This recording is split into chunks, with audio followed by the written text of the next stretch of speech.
For the Bayou. This is the way the Carolina Panther fans help out. They donate. They want to let everyone know that we are on board.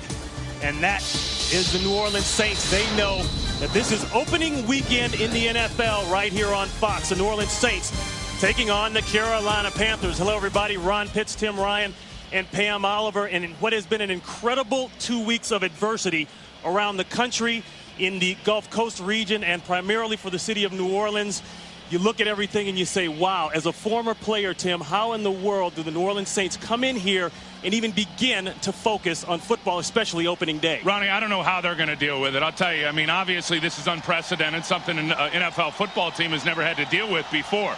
Now, talking to the team yesterday, talking to Coach Haslett, he's been overwhelmed with the non-football issues that have crossed his plate, trying to organize, trying to mobilize this football team on the road without a home. But clearly from talking to the guys, they want to go out there and put together a tremendous performance for their city and for their fans. And you look at Carolina, they want everything to work out off the field, of course, for the New Orleans Saints and their fans. But they say at 1 o'clock today, they are ours. We need a win. Yeah, and I don't think they'll approach this game any differently than they do other games. And Jake Delhomme told us perfectly, and he's a Louisiana native, Ronnie. He said it exactly like this. Look, it's opening day. It's a division rival. Right. This was the team that knocked us out of the playoffs last year in the season finale. Focusing for this ball game will not be a problem. Remember, there's still time to select your singular fantasy football team for this week. Just text message play to 63504 on your singular wireless phone, or log on to foxsports.com.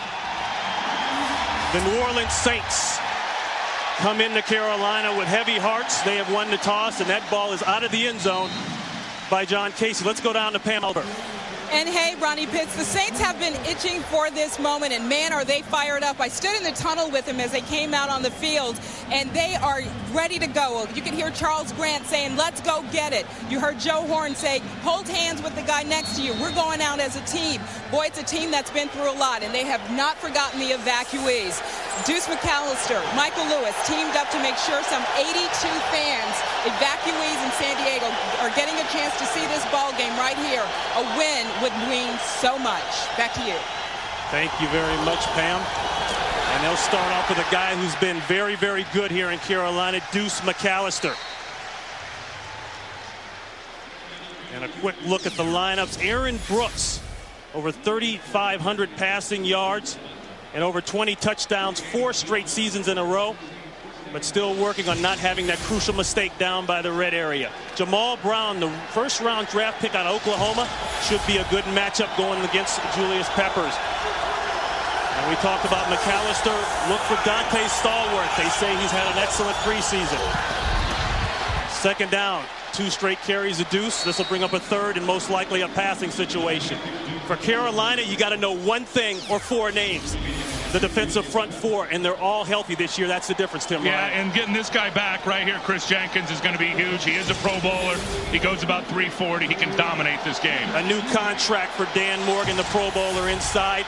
2 corners that led the NFC in interceptions with 6 apiece. Ken Lucas, Gamble. Lucas just brought in from Seattle in free agency in the offseason.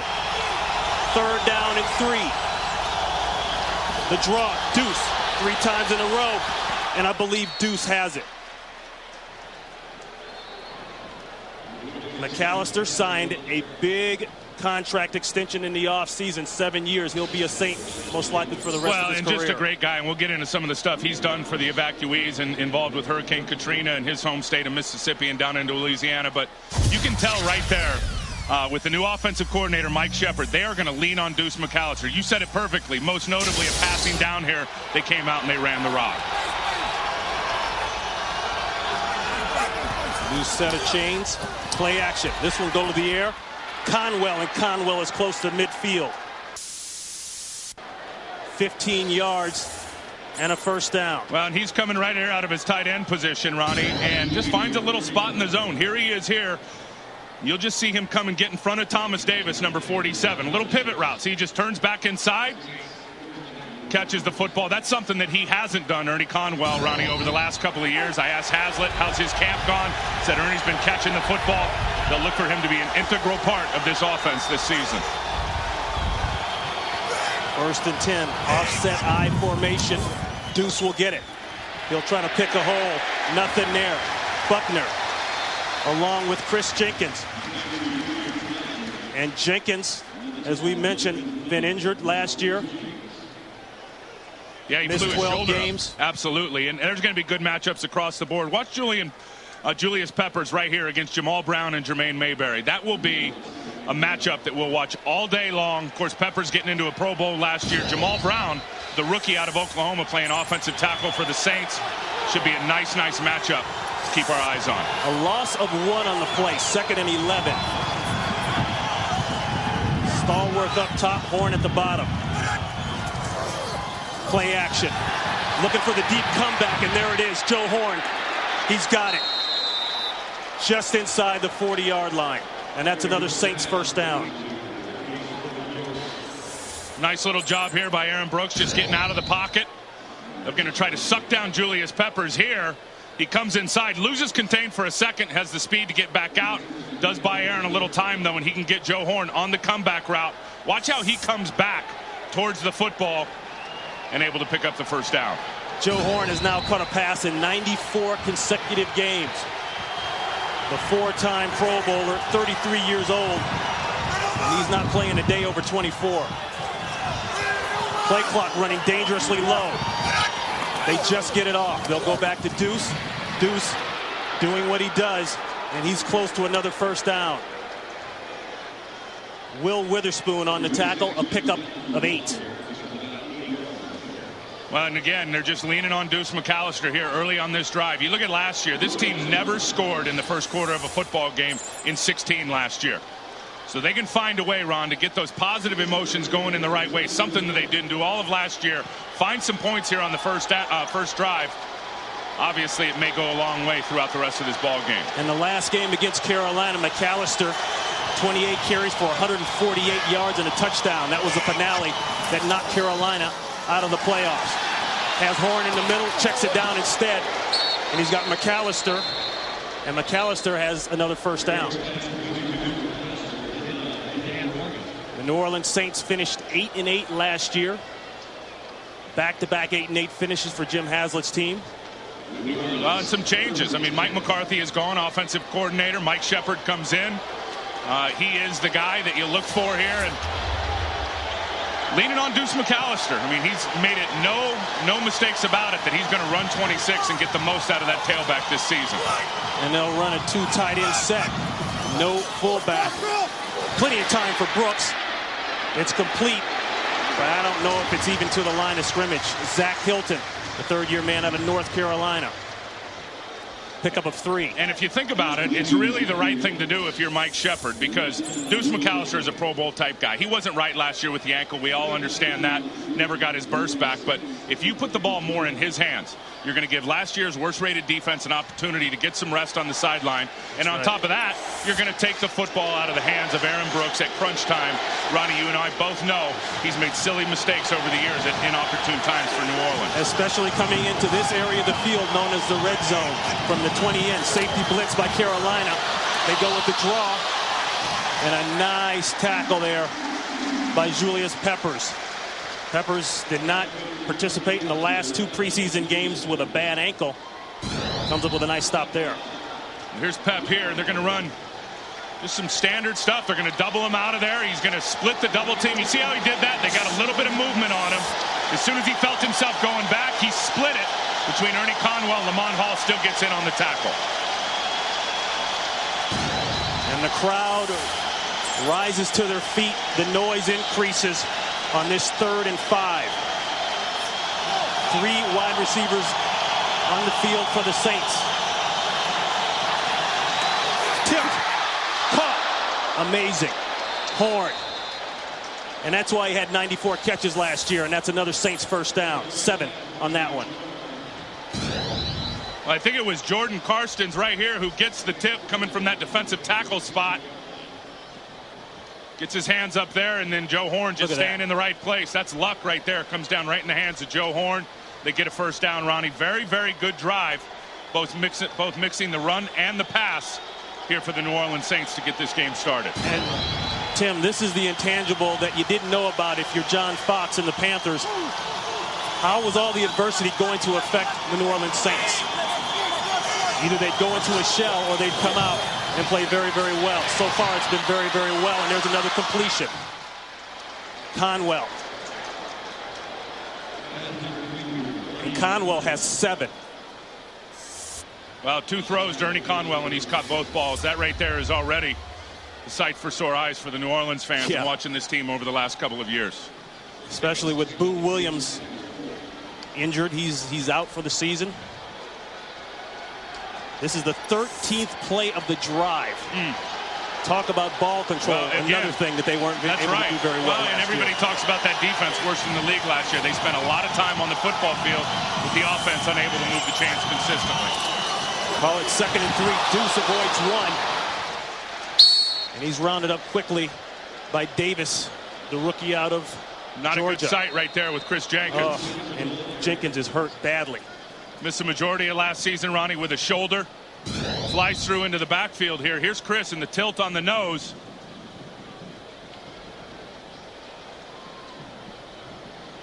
It's hard to say what happened there. Sure is. He just laid out. We'll step away. Saints threatening. We'll check on Jenkins when we come back. Chris Jenkins helped off the field by 2 trainers. They are checking, I believe, Tim, his right knee. Yeah, it looks like it. We'll see a replay of that here in just a minute or two. It looks like he just kind of hyperextended that thing, stepping on it as he was trying to wrap up the ball carrier. Jordan Karstens replaces Jenkins, the second-year man out of Iowa State. 3rd down.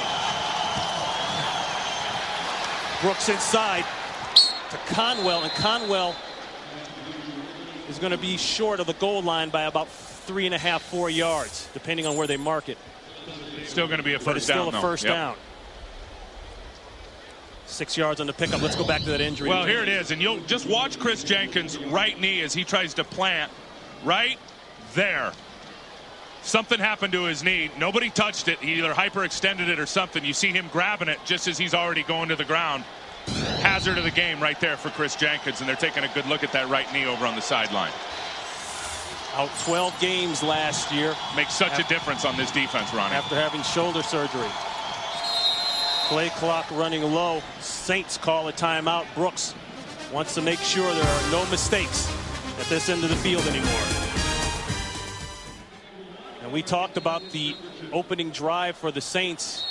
That's pretty darn good. Look at what they did to the first quarter. I mean, that's like a video game. Chewed it up. That's like playing keep away with the football. And again, have never put points on the board in an opening drive of a football game last year. 1st and goal. McAllister pounding his way in. Touchdown, Saints.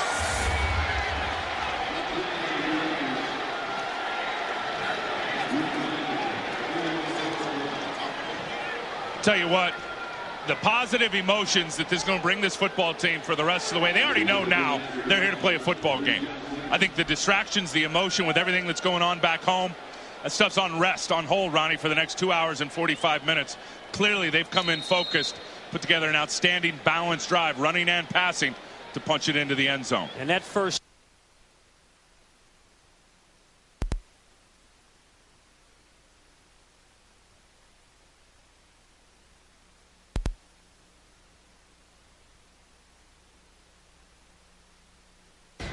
$7-0 New Orleans Saints. Those 2 guys right there did an excellent job on that drive, and Aaron Brooks was perfect. 7 for 7 for 55 yards. Well, not knowing how they were going to respond, I think we've all got the answer to that now, and boy, it makes you feel good with all the evacuees and all the stuff that all those people have dealt with, Ron, that maybe their spirits could be lifted a little bit here by what this team is doing on the football field. Every player on the Saints staff has at some time or another during the week gone and paid a visit to the evacuee center down in the Texas area. Rod Smart had a 100-yard return 2 years ago against the Saints. Nothing doing there. 7-0 Saints early here in the first. Don't forget, coming up next, the Cowboys and the Chargers, or the Cardinals taking on the Giants, and the Pack taking on the Detroit Lions. Can't wait for that game, man. See what Detroit's got to offer this year with that wide receiver set. Brett Favre on a mission. Tell me that's not going to be And exciting. what does the Big Tuna have going on out down there in Dallas? Steven Davis. Wasn't sure he was going to get the start today after the injury last year, but he gets the nod and gets a couple. Let's go down to the sideline and check in with Pam Oliver. Okay, Ronnie, Chris Jenkins had to be helped off the field, as you mentioned. He missed a lot of last season because of that dislocated shoulder. The trainers were focused on his right knee. First, they started to put a brace on the knee, and then they opted to go with a sleeve instead. Chris Jenkins was out here trying to work out of his stance. He also was trying to put some weight on that knee. But so far, I actually believe, Ronnie, he has left the field. I will check on that, but they say for now he's got a sprained knee, and he is questionable. Back to you. All right, Pam, and you're right. He did run off just at the last second there. And that kind of puts Carolina defensively back in the same boat that they struggled in last year. Well, there's no doubt. He is a difference maker. And when you talk about a difference maker, it's a guy that needs to be double teamed. And if you got to double team someone every play and someone else is going to be free, that's the story with Chris Jenkins. Obviously, their defense was not as good last year with him out there, with him not out there, Ronnie. Just have to wait and see if he can come back in this football game or not. They're limited now at defensive tackle. Yes, they are. 3rd down and 2. The toss, Davis. He just needs 2. He's going to get the 2. Pushed out of bounds by McKenzie. Jake Delhomme, the Breaux Bridge, Louisiana native. He has been actively involved with all the relief efforts in much the same way that Brett Favre has been in his home state of Mississippi. Up front, Mike Wall brought in as a free agent from Green Bay, and they say he brings a nastiness to this unit that they have missed. Gross will switch sides. He will start at the right tackle this year. Davis in the lineup. Steven Smith. Remember Steve Smith, injured after the first game against Green Bay last year. He's back after breaking that lower leg and ankle. New set of downs. Here's the run to Jean Foster. And Foster plugging away. He's got a nice pickup. And the Saints, you mentioned it earlier, Tim, a horrible showing defensively, last in the NFL. And up front, a lot on the shoulders of these guys. Grant, Howard, Sullivan. You look at the last 4 games in that winning streak, it was those guys, those linebackers, with the exception of Cedric Hodge, who wasn't out there, that they really thought propelled them towards that 4-game winning streak. Couldn't see the name there. That's Dwight Smith, brought in from Tampa Bay at the free safety position, and the other linebacker was Colby Bockwalt. He'll be in the outside position. 2nd and 4. The fade. Caught Smith. And he's just inside the Saints' 40-yard line. 24 yards on the reception, working on McKenzie. Well, and this is what McKenzie wants to do. Of course, Steve Smith coming off that leg injury. Man coverage, Mike McKenzie loves that. See if he gets any kind of jam. One hand, not enough. He's actually in good position there. Turns. Perfect throw, Ron. Well, you're right. Perfect throw beats perfect coverage every time, because everything was good that time by Mike McKenzie. McKenzie is in what they call the hip pocket position. He couldn't be any better. The only thing that can beat you in that play is a perfect throw by Jake Delhomme. Full house, the flip 90. That's Davis. He's looking for the edge, and he can't get it. Nice speed there. Looks like the safety, Dwight Smith. It is, and he's a big acquisition. They got him from Tampa Bay. Remember, Dwight Smith had those 2 interceptions for a touchdown in that Super Bowl against the Raiders. And remember, Tabucky Jones was the guy that they had traded draft picks for a couple of years ago. Has thought he was going to be the guy. It never worked out. They went out and got Dwight Smith. Talking to Greg Brown, the defensive backs coach, some of the other guys here with New Orleans, he is a playmaker. He is a heads-up playmaker with a nose for the football. You saw a good example of that there, taking the edge away from Steven Davis. 104 tackles and 3 interceptions last year for Tampa Bay. 2nd down and 9. Delhomme will get out. He'll pick up the first easily. Gets a nice block there by Smith. And I believe they're going to flag Smith. It's got to be a clip. 12 yards on the pickup by Delhomme, but let's see what the flag is. Our referee, Tom White, will fill us in after this. Well, Jake's just looking. Good coverage down the field. He sees a little seam. He's got to get out of there. Picks up the 1st down mark. And I don't know if that's going to be a clip from one of his guys downfield blocking somebody in the back. Maybe we can see it here. Back. Number 89, offense, a 10-yard penalty. That's exactly what it was. 2nd down. And that's just not a smart move at all. Jake has already passed the 1st down marker. He's trying to get out of bounds. Steve Smith just excited to be back on the football field. No excuse for that penalty as this team was marching down into the red zone. I mean, you teach Pop Warner kids that first and foremost. If you're out of the play, don't block somebody in the back. I know you teach your Pop Warner kids that, and your little son. I only know one way to teach, Big Daddy. You know that. Say stay inside the rules, though. Hit them hard, but stay inside the rules. Second down, 7. Foster. And Foster plugs in for a few. They've got now Colbert and Bellamy are going at it a little bit. You know, your Trojan has been very physical in the run game lately. Well, you know, he's changed positions. He's more of that guy now that's doing the moving around and playing some X and off the ball and looking for him to block at the point of attack, the crack back. So, yeah, Kerry Colbert has got a different role now in this offense this year with Muhsin Muhammad out and Steve Smith back. Muhsin Muhammad left in free agency, went to the Chicago Bears. Thought he had a nice thing going there with Rex Grossman. I think he would have, but Grossman goes down with an injury in preseason. He's done for the year. The question is how do they replace his 16 touchdowns and 1,400-plus yards receiving? And that's the guy to do it right there, number 89. Legal. 3rd and 5, and there it is. 89 is on the move, and guess what? 89 will walk in. Touchdown, Panthers.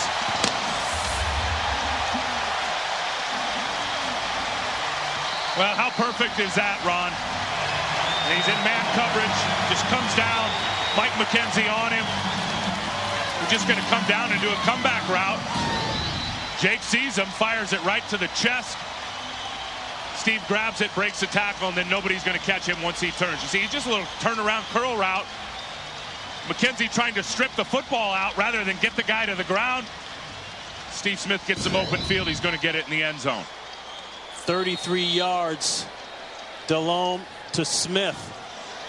I don't know if there's a guy on this football field that can start and stop as fast as Steve Smith in terms of getting to full speed in a heartbeat.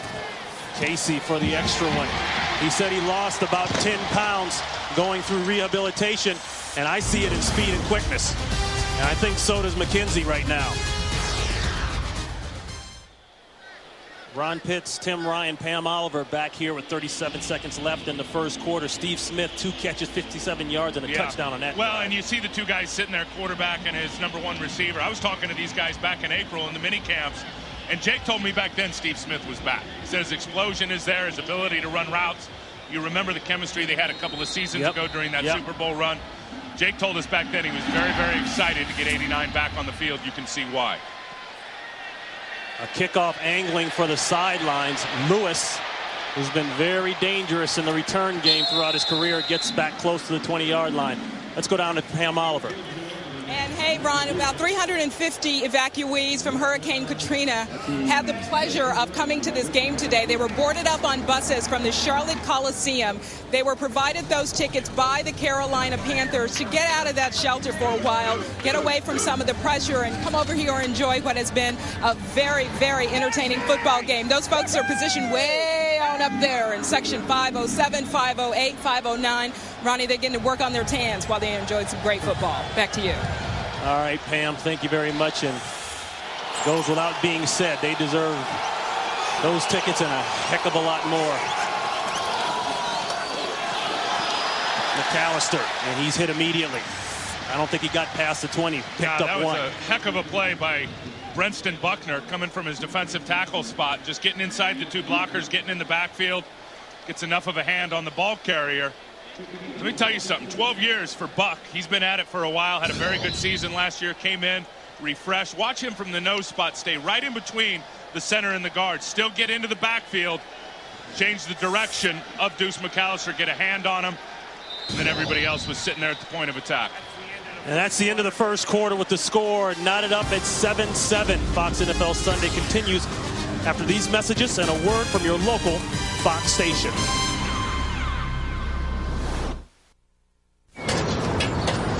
Thanks for cleaning the gutters. Anything for you, hon.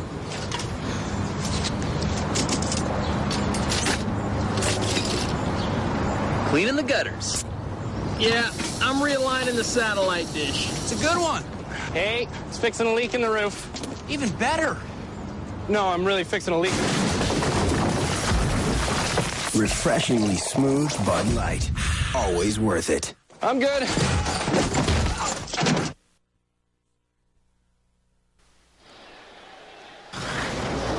It's kickoff weekend 2005 here in the NFL and right here on Fox. Ron Pitts, Tim Ryan, Pam Oliver. We start the second quarter. And a little bit of a surprise, I think, for most Carolina Panther fans. The Saints came out swinging with a nice 9-minute drive, and they scored. And another nice catch by that man who's been very good all day, Ernie Conwell. Yeah, he's been the playmaker for this offense already. That's his 4th catch on the afternoon. He's just going to run a little drive route right across the middle of that defense. Aaron Brooks does a good job of eluding the pressure. They're going to come up in here on Brooks. You'll watch him move here just enough to get out of the way of Dan Morgan and then find Ernie Conwell on that little drive route crossing the formation. Good catch by Conwell. 4 catches for 41 yards for Conwell, a guy who's considered a blocking tight end. Another play action, another throw. Ball is knocked out. Tipped by Peppers. Peppers made the corner on Jamal Brown. Now you know why Peppers has 30 sacks in 3 years. He can get to the quarterback. Here he is. He's going to go right around Ernie Conwell. I mean, you're going to try to leave Ernie Conwell to block Julius Peppers. Bad schematics, in my opinion, if you're Mike Shepard, the offensive coordinator. I mean, you could line those guys up 100 times, and there's not one time that Ernie Conwell is going to be able to block Julius Peppers in a pass rush situation. Brown not even involved in that one. He blocked down. That was all tight end. Conwell, McAllister, they get back to the run, stretching it out. And Deuce has just a couple. Let's check in with a man that we haven't heard from for a whole year, Tim Ryan, James Brown. Hey, Ron, take a look at this. Darren Sharper, he's heard from right quickly, picking off that pass there, taking it 88 yards to pay dirt. He said, I look good in purple, and he backs it up there. Vikings on top of the Bucs. 7-0, back to Ron Pitts. Tim Ryan, Pam Oliver. All right, JB, thank you very much. Look at that defense up in Minnesota, Ronnie. Exciting times for the Vikings, new ownership. Randy Moss no longer on that football team, but a lot of big names brought to the defensive side of the ball for the defensive coordinator, Ted Cottrell. I know they're excited up in Minnesota. Williams and Udeze to name 2. Movement on this 3rd and 9. False start. Number 70, offense, 5-yard penalty, remains 3rd down. Jamal Brown. Julius Peppers is going to do this to a lot of guys. Here's the rookie right here, number 70. And all Pep does is flinch, but he doesn't get out of his stance. That draws off Jamal Brown. They call it on the offense. Now, if Peppers were to get into the neutral zone and were to flash, and Jamal Brown were to be offsides, then they'd call it on the defense. He never got out of his stance, and it forced the rookie offensive tackle to flinch. They'll call it every time. The Saints traded up to get Brown. This time they chip Peppers. Plenty of time for Brooks. It's a catch by Horn, but well short of the 1st down. I don't even know if they give him credit for the catch. Yeah, that's basically just a prevent defense. They rush 3 guys, keep everybody back, try to build a wall of defenders behind the receiving core, make them throw it short, come up, make the tackle, make them punt. That's exactly what happened. So Mitch Berger will punt it away.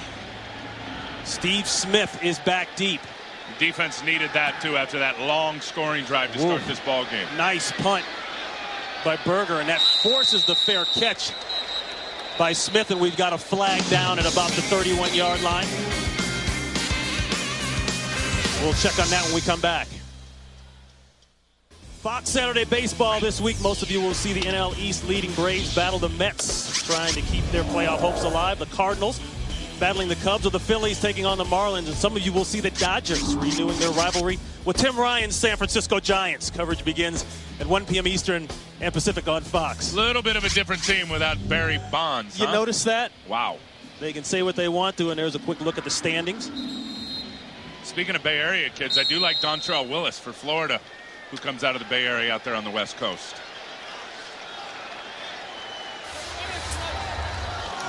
So the Panthers will reset after that 54-yard booming punt by Berger. Davis will get it, looking for that tackle. That off tackle, and that's a nice alley hit by Jay Bellamy. Very, very good hit. Jay Bellamy is a guy on this defense. They can't get him off the defense. Got himself a nice contract extension this offseason. Since he got here, from the day he got to New Orleans from Seattle, Jay Bellamy has been a playmaker. And looked like Carolina had that blocked up perfectly. Of course, you couldn't get the strong safety blocked. Bellamy came up, blew it up in the hole. Very nice play. There's Rick Venturi, the defensive coordinator, who really hopes, Ron, to gather and continue with that impetus that they finished the season with last year. 2nd and 8, they pull the guard, but a big stack up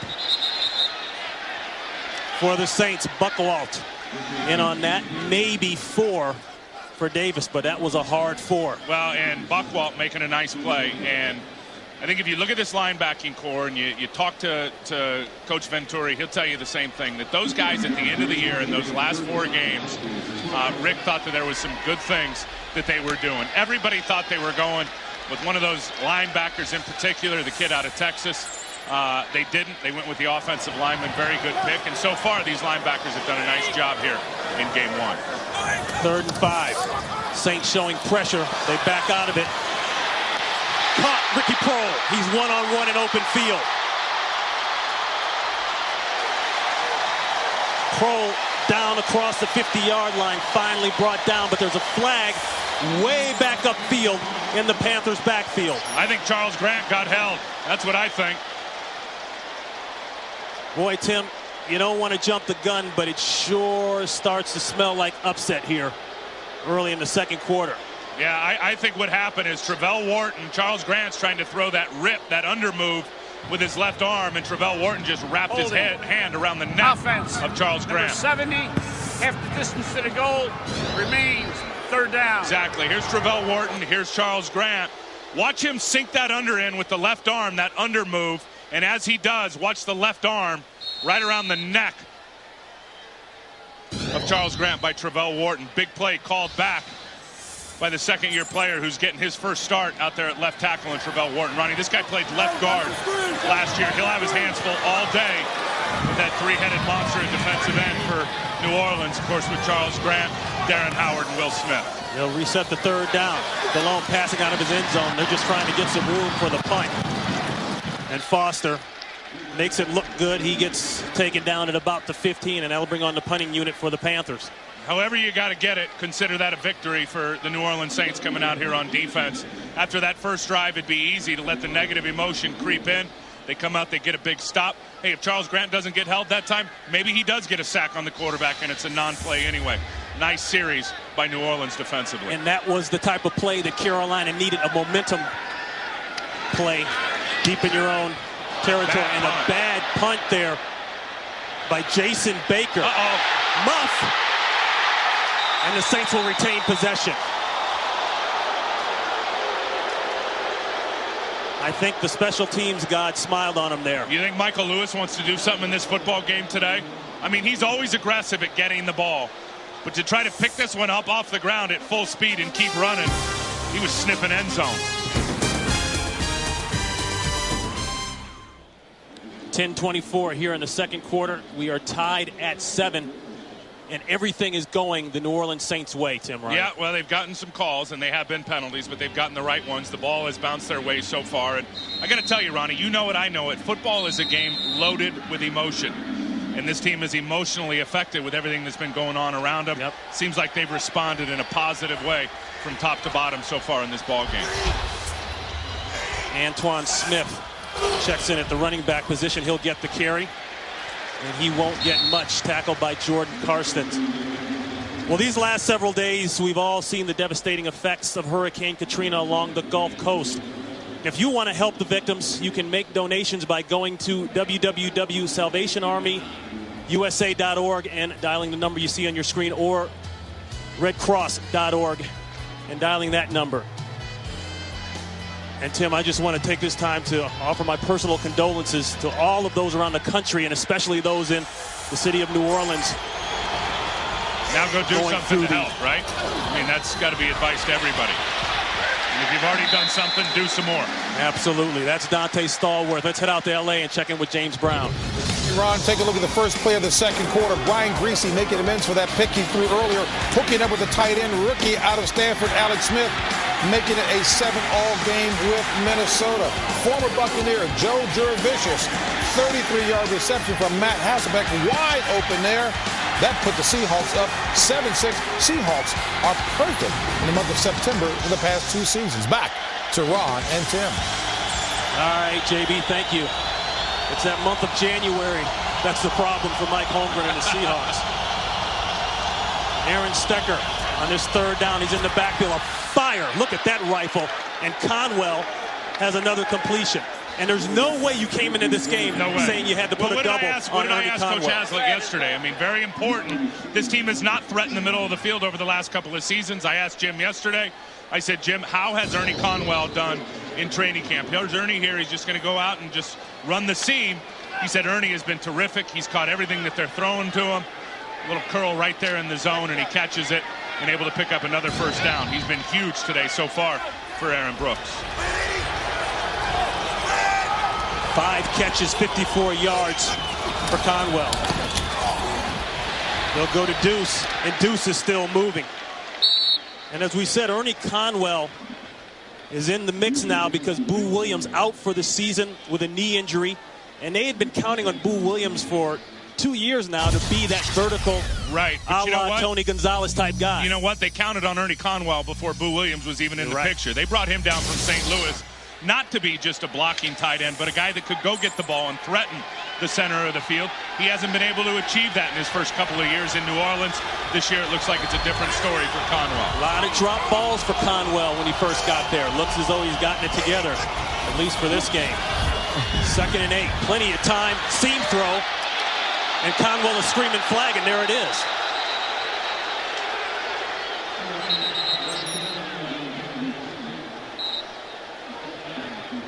And that's in the area of pass interference or illegal Chris Gamble contact. Put his hands on him. You can't put your hands on a guy past 5 yards. You just can't. Unless you're protecting yourself and you're protecting your right away, trying to take a charge like in basketball as a defender playing defensive back. Holding. You can't touch the guy. Defense, number 20. It's a 5-yard penalty. Automatic. 1st down. That's Chris Gamble. And again, Conwell's just going to press the seam. Gamble, the 2nd-year corner, is going to pick him up. You'll see number 20 flash into your screen there. Reaches out with his right arm. There it is. And then it's the left arm grabbing the jersey right there. They see any cloth getting pulled at all, they're going to throw that yellow flag. What an impact Conwell's having today, huh? Absolutely. 1st and 10. The draw. McAllister. And McAllister grinds out 3-4. Let's go down to Pam Oliver. I see that you've mentioned Ernie Conwell's name a lot this week. Well, I'll tell you what, spending some time with the Saints in San Antonio, we went on a trip to a discount store, and he came across a couple that had lost all of their possessions and their engagement rings. He saw them, went over, started talking to them, ended up buying the engagement rings for that couple. He said he was almost moved to tears when they tried to give him the little bit of money that they did have left that year. Boy, I tell you, if that one doesn't pull on your heartstrings, nothing will. And they can't seem to pull Aaron Brooks down. Brooks will be about a yard short of the 1st down. Boy, Aaron's playing with some urgency, isn't he? I mean, you just sense that he's got it in his mind that he is not going to be taken down easily. You'll see right here, Rutgers got an opportunity to have him in the backfield. He escapes, gets upfield, and now has them close to another 1st down. I mean, I've always been of the belief of Aaron Brooks that he doesn't run enough. And whether it's to the sidelines or whether it's to the middle of the field, he always seems to be fading back the opposite way. He needs to, and again, in my opinion, when in trouble, get himself down the football field and pick up yards with his legs. 3rd down and 2. Slam, caught, 1st down. They're making it look easy. Dante Stallworth, former 1st-round pick. They are waiting for him to blow up, and this could be it since it's the contract year. Big cushion by Gamble because you got to respect Stallworth here. Here's the 1st down marker. Stallworth is just going to go get in front of it. See, he's got that leverage that's playing behind him. That was just an easy throw and a catch. That's an easy 1st down for the Saints offensively. I mean, 3rd and 3, and you're given an 8-yard cushion. Yeah, that makes you think twice.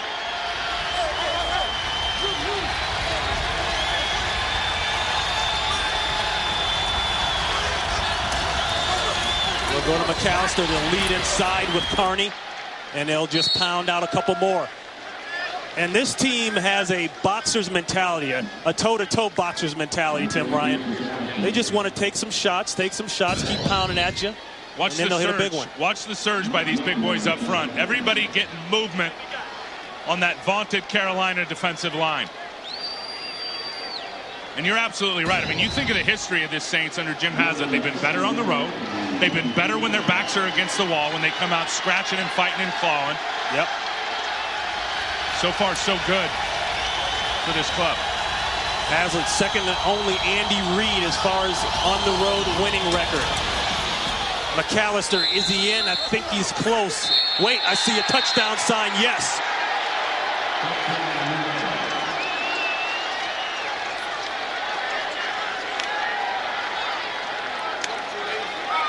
Just getting that surge up front, Ronnie. That's exactly what the left side of that offensive line did. Watch Wayne Gandy's block right here, the down block.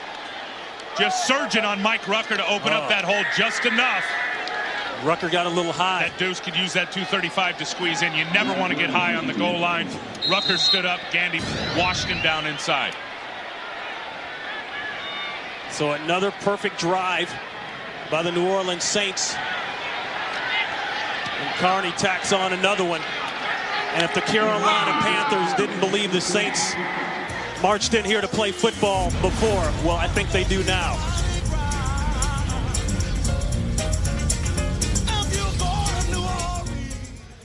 Four different training camp facilities.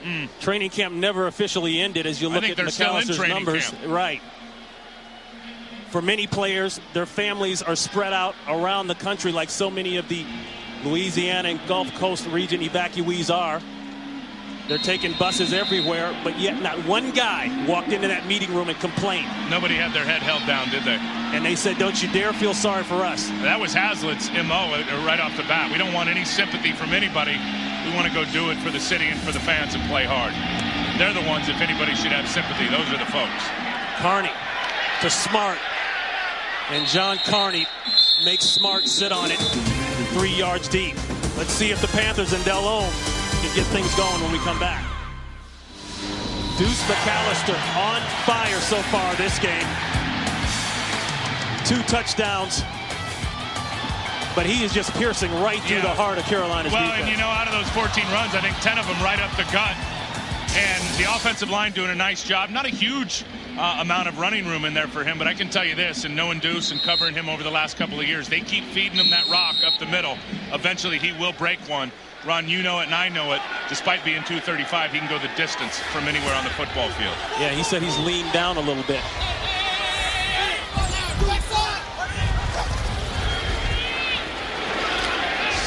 Stephen Davis looking for some love, not getting much. Let's go down to Pam Oliver.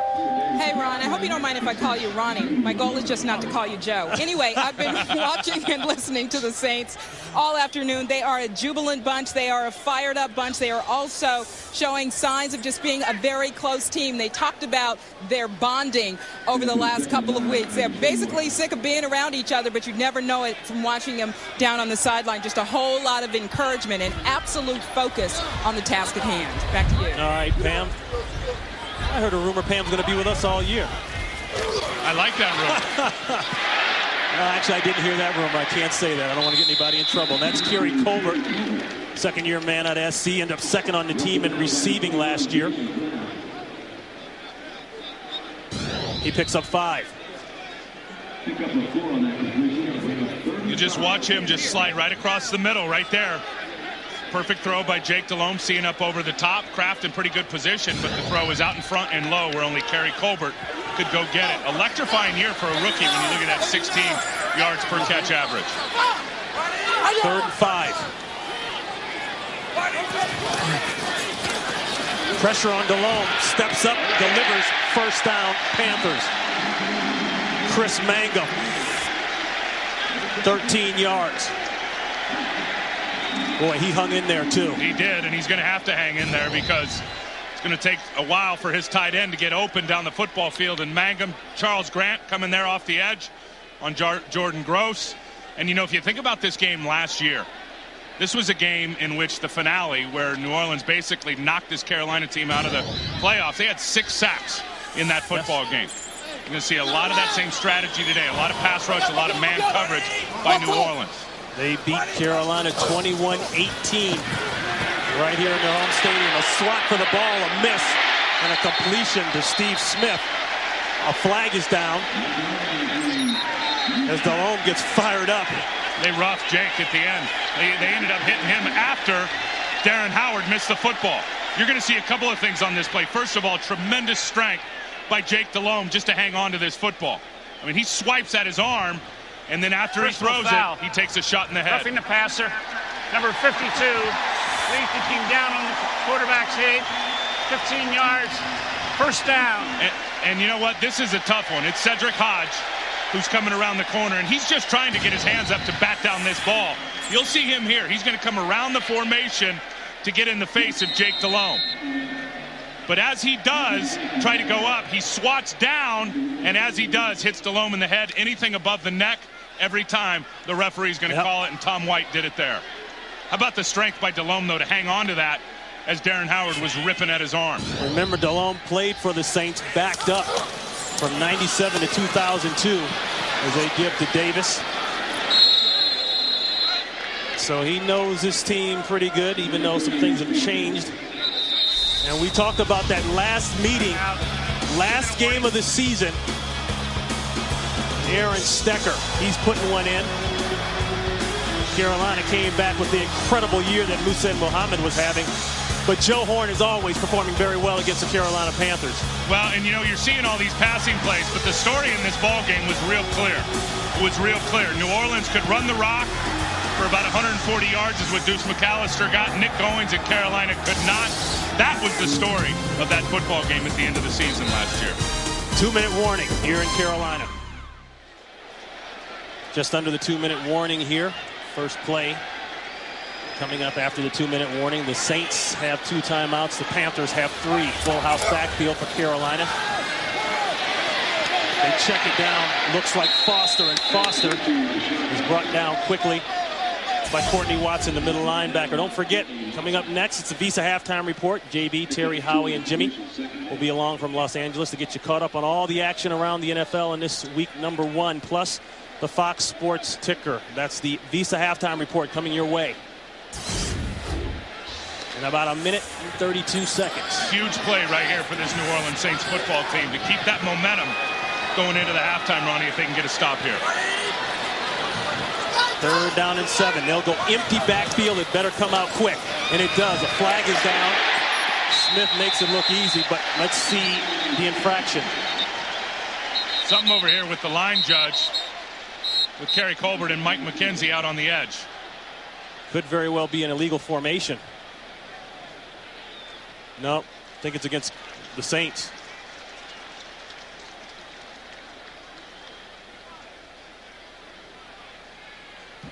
Offside. Number 20, defense lined up in the neutral zone. A penalty is declined. Take the result of the play. First down. Jay Bellamy. Yep, and the line judge saw it perfectly. See, his vantage point is coming from over here. Here's the neutral zone. Apparently, Jay Bellamy is up inside of it at the snap of the ball. Goins and Foster in the backfield. Going to Smith again. Defended nicely by Fakir Brown.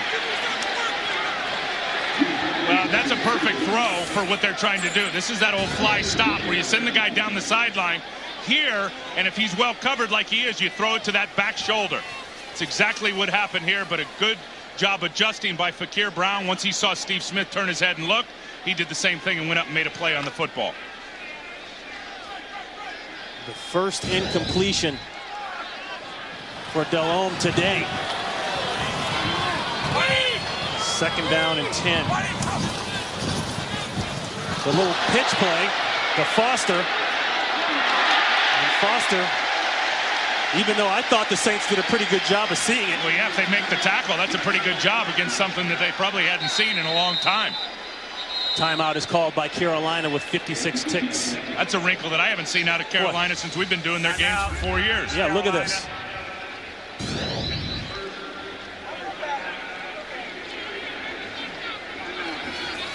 just a quick pitch from Goins to Deshaun Foster. Buchwald's got it played pretty good. He just doesn't wrap up.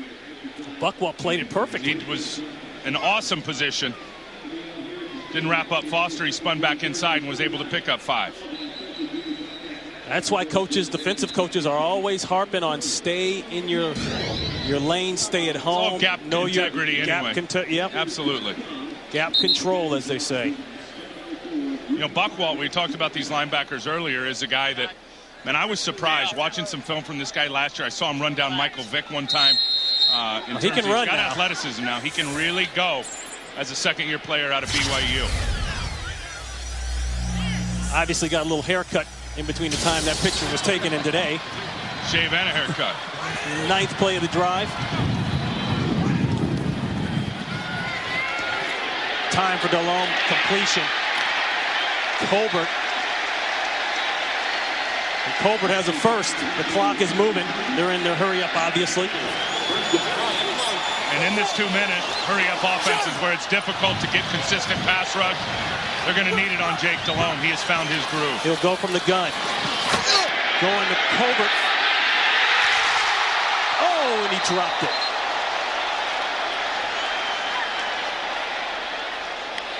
Thought he had his hands on it. It would have been a heck of a catch. Well, Charles Grant getting pressure again, this time from the left defensive end spot around Jordan Gross. Just working those hands, getting him down, forces Jake to throw it a little bit early. Still a pretty good throw as you watch Kerry Colbert try to make a great adjustment. Just doesn't come down with the football. And he's a guy that's got very good hands. He usually comes down. Jason Kraft wanted some offensive PI there as Colbert was pushing him out of the way to try to get to the football. Tim, you know they never call that. 2nd down and 10.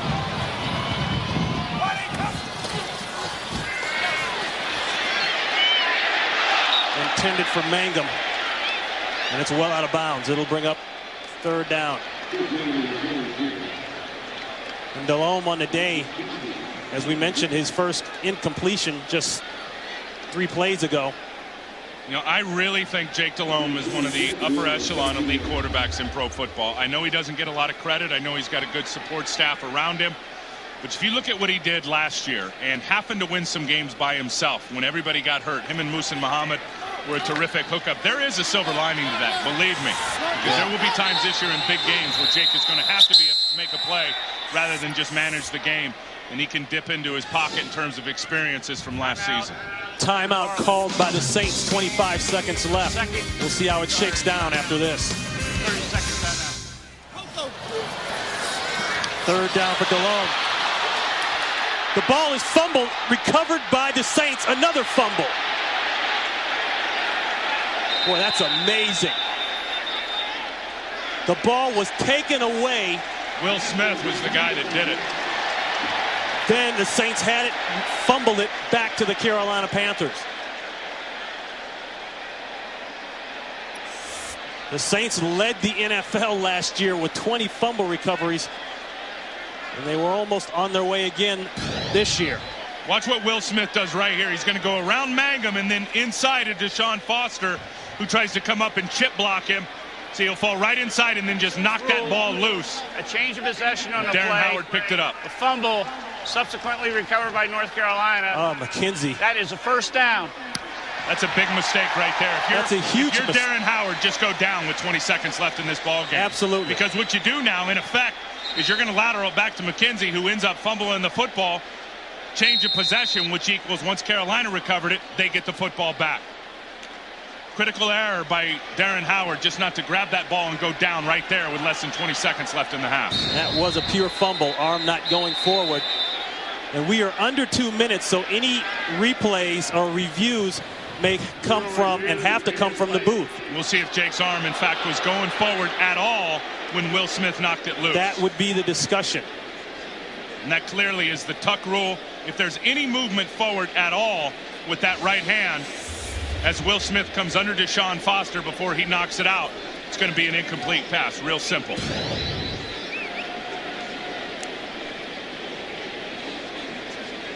Remember, in order for this to be an incompletion, the arm must be coming forward. No. Oh, no way. It's not even close.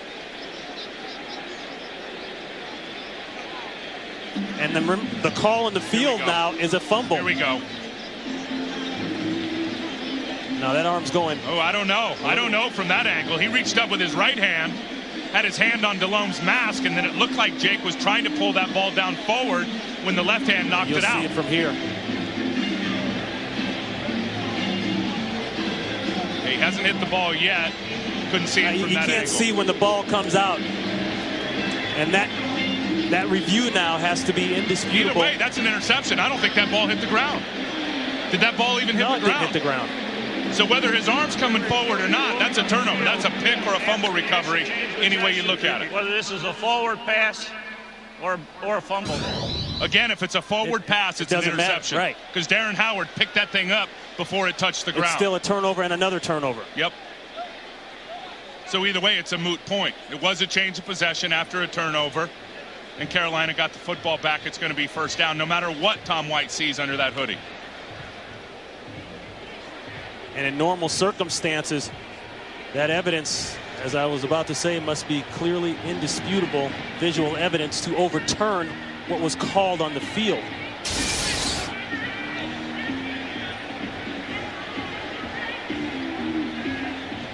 Okay, his arm does look like it's moving forward right at that point. Right there, it looks like it's moving forward, but you can't see if the ball is displaced or not from that angle. But either way, if you watch, that right there is an interception because that ball never touched the ground. See, watch as it comes out. It's not a fumble. And whether it is or isn't, the ball is batted out. Doesn't matter. Before it touches the ground, Darren Howard is going to pick it up. Look at that. Perfect hands, getting it down there in his palms and getting it before it touches the grass. It's hard to say if Delhomme, that arm came forward because he was hit. I don't think you could tell either way whether that ball was displaced when the left hand of Will Smith got there.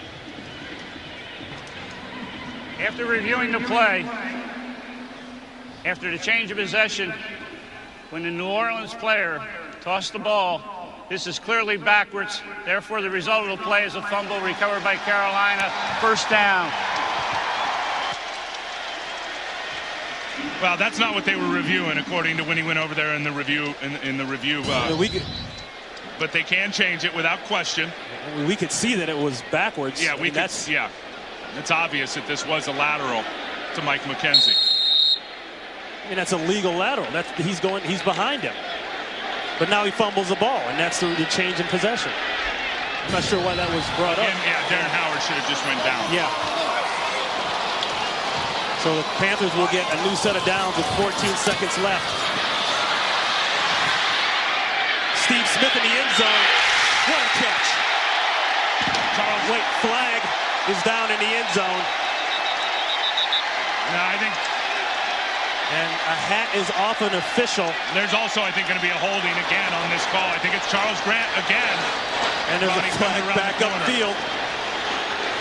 You see the hat off does mean somebody went out of bounds down there before they got into the end zone.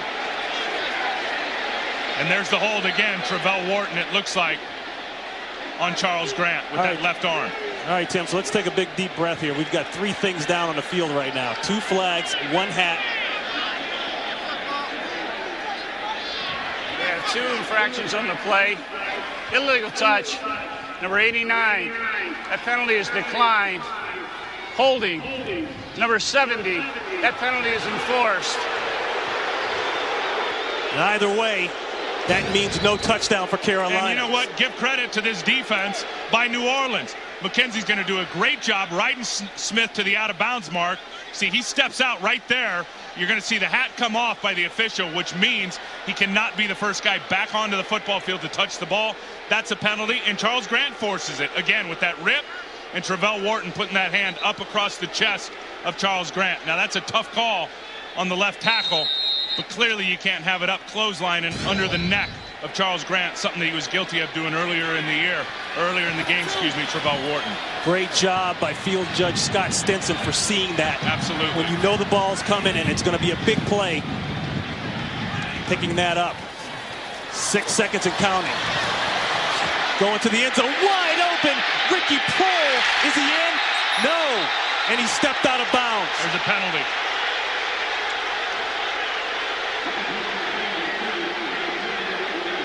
You see the penalty marker down at the 2-yard line.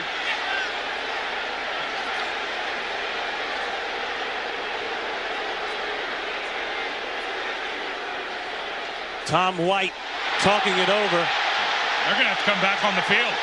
I think this offense is going to get another opportunity for a play. No time is left on the clock. Yeah, but if it's a defensive penalty, the offense will have one untimed play to give it another shot. If it's a defensive penalty. Exactly, and all of New Orleans, but the flag, all of the Saints are in the locker room already. The flag is pointing to Prohl stepping out of bounds. On the previous play, they had illegal touching. The receiver went out of bounds. Yep, that was it. Came back in and first touched the ball. Therefore, the pass is incomplete.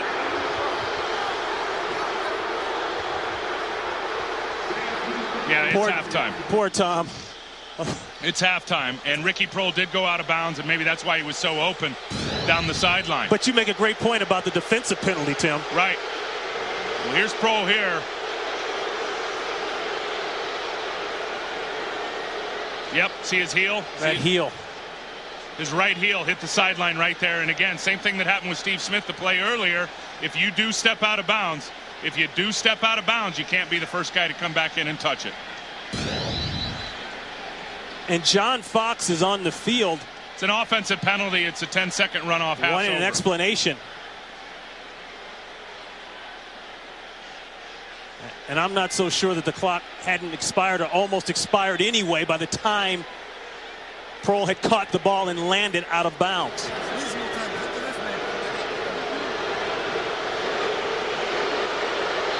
Wait, that's an... I tell you, Ricky Prohl would love to have this one back. A 16-year veteran, that wide open, taking a touchdown away for stepping on the strike. That's the score at half. 14-7, all New Orleans.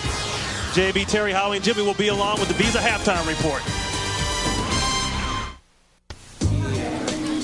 You know I like you, and I like you a lot.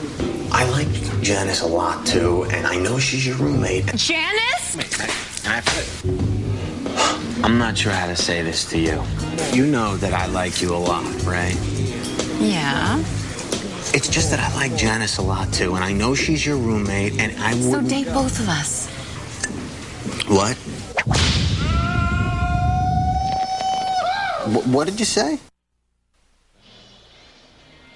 We're ready to start the third quarter here. Ron Pitts, Tim Ryan, Pam Oliver. We are in Carolina. And, Tim, part of me is surprised, part of me isn't at the play so far from New Orleans Saints. No, I am surprised. I think they've come out here and they've channeled all that emotion in the right direction. And the way they came out and started this game, what did we do, 4 or 5 games last year? They never scored on the opening drive of a football game. They took it and they jammed it right down Carolina's throat. Ernie Conwell has had a big part in the offense. They've been executing. Right. And against all the circumstances, what they've dealt with over the last 2 or 3 weeks, they have really shown up and played well and had some key plays late in the first half of this ball game. And all this happened under 2 minutes. This was the big fumble, which actually was an interception, which became a lateral and another fumble. The bottom line is Carolina, with the help of the flags, had one more shot. Well, you know what, Ronnie? And again, I mean, you would say that Carolina's maybe getting some bad calls. They're not bad calls. They're good calls by the officials. And New Orleans has forced them into those calls. Charles Grant been held twice on 2 key plays. Why? Because he's beating Travell Wharton around the edge. So they've forced the Carolina Panthers into making those infractions, and the refs have made the right calls.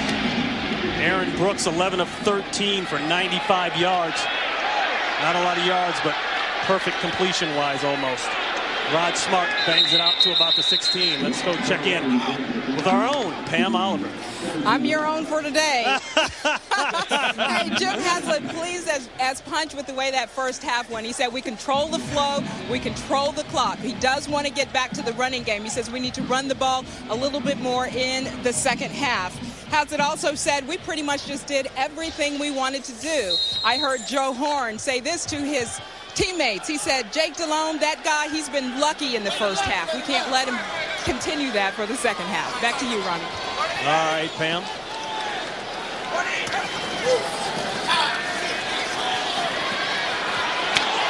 Intercepted McKenzie. And that is not how you start the second half. He fumbled. Boy, and Jake Delhomme is just screaming up a storm to the officials. Carolina got lucky. Yeah, they got real lucky. McKenzie is an interception machine when you look at him. He had 5 picks in 10 games last year. Just undercuts Steve Smith with good coverage. Gets it, but can't hold on to it. But, Tim, that's the type of player McKenzie is. He's a gambler. He'll get burned sometimes, but sometimes he'll do this. Yeah, he jumps right in front of Steve Smith. The ball came late from Jake Delhomme. Maybe the ground caused this fumble. Here we go. You see the red flag out there. Jimmy Haslett has thrown the red flag. They're going to want to review this upstairs. Watch McKenzie. Was his knee down before that ball started to juggle around under his arm? New Orleans is challenging the ruling on the field that this is a fumble. Poor Tom White. We need to send him down a bottle of Gatorade. Long day already for him. We'll check on the challenge when we come back. Ruling is New Orleans ball. First down at the 14-yard line. And New Orleans is not charged a timeout.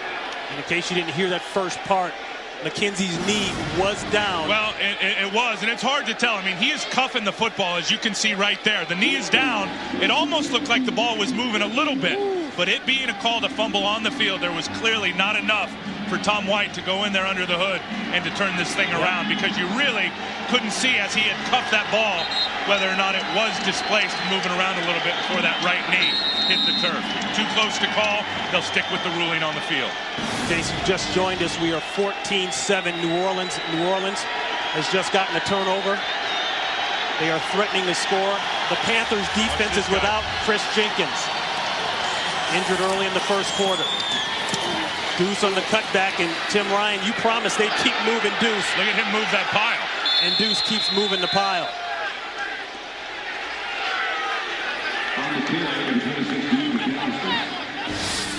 Remember, for the updated NFL stats, check out why FoxSports.com on MSN has become the 3rd most popular site on the world wide web. Just log on now and see for yourself what all the excitement is about. And there's a nice fantasy update. If you've got Aaron Brooks, you're dancing around the room.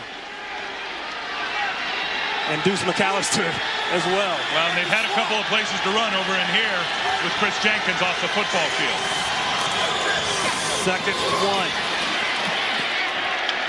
McAllister is inside the 5-yard line. Peppers on the tackle. And why wouldn't you? I mean, if you've got the elder statesman over there on that side, on your left side, in terms of the offensive line, and Chris Jenkins isn't out there, I mean, you go right at him. You go right at Jordan Karstens, who's out there for Chris Jenkins right now, who had a little bit of a knee injury, Ronnie, in the first half.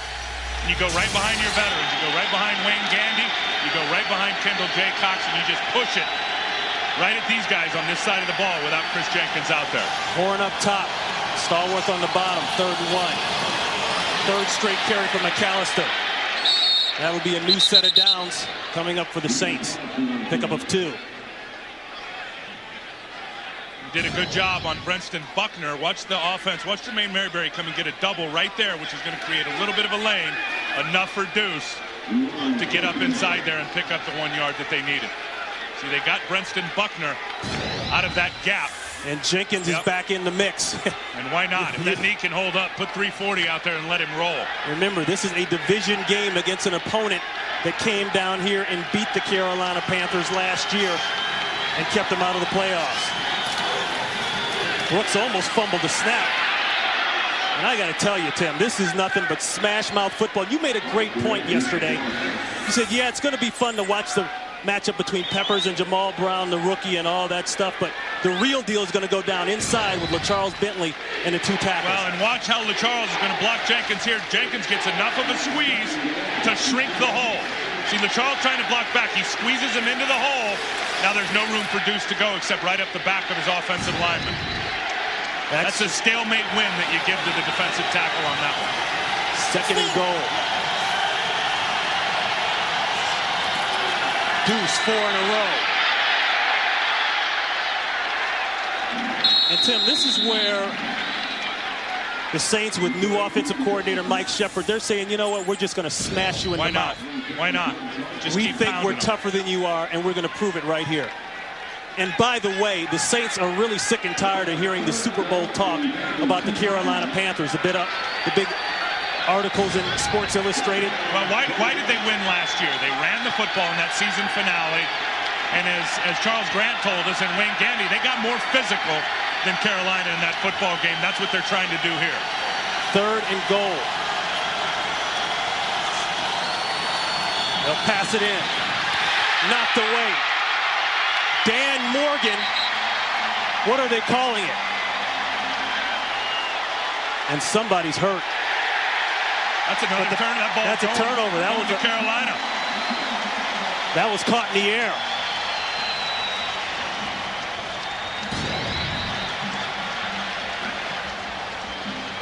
May have been Ricky Manning Jr. Dan Morgan just coming off the edge. He didn't do anything. Aaron just dropped that. That is characteristic of Aaron Brooks over the last several years, not getting hit and dropping the football. We said that in the open. Great numbers, trying not to make the big mistake in the red zone. So that is a fumble, and a very strange one because it went forward instead of just dropping on the ground right by Brooks. But bottom line, Carolina has the ball, and that's Stephen Davis. He got 2. Well, we've seen this for the last few years out of Aaron Brooks. 13 fumbles last year, 2nd in the NFL. Watch what happens. As his arm starts to come forward, the ball's already gone. As he cocks his arm back, whoop, the ball slips out. That arm has not come forward yet. The ball's up there. That is a fumble. Ricky Manning recovers it. And now you know why I've been preaching all game. Why Haslett, why Mike Shepard want to get the ball to Deuce McAllister and at crunch time keep it out of the hands of number 2. Mike Seidman checks in at tight end. 2nd down. Oh, Davis. And Davis almost broke it big. There was a major collision up front. You could hear that one up here. They are so excited to have Stephen Davis back on the football field. You know, he had the microfracture surgery of the knee where they drill holes in the knee and try to replenish it in terms of getting blood in there and to get some healing going. That is historically an 18-month recovery for that type of injury. He's going on like 10 months and is back on the football field. Heck, he didn't start getting carries, Ronnie, till the end of August, and he comes out and gets the start here in the opener and has been running hard. He told John Fox this week, I'm ready for 30 carries.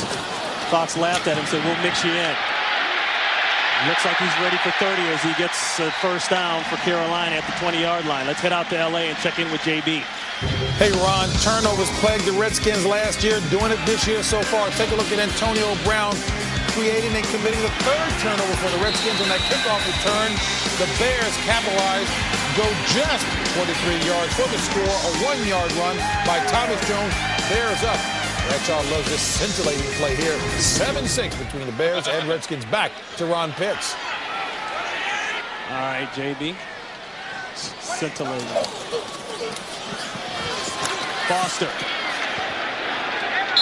Foster's got a couple hit initially by Watson, but going back to Davis, and he was injured that knee in practice actually last year in preparation for the Kansas City Chiefs.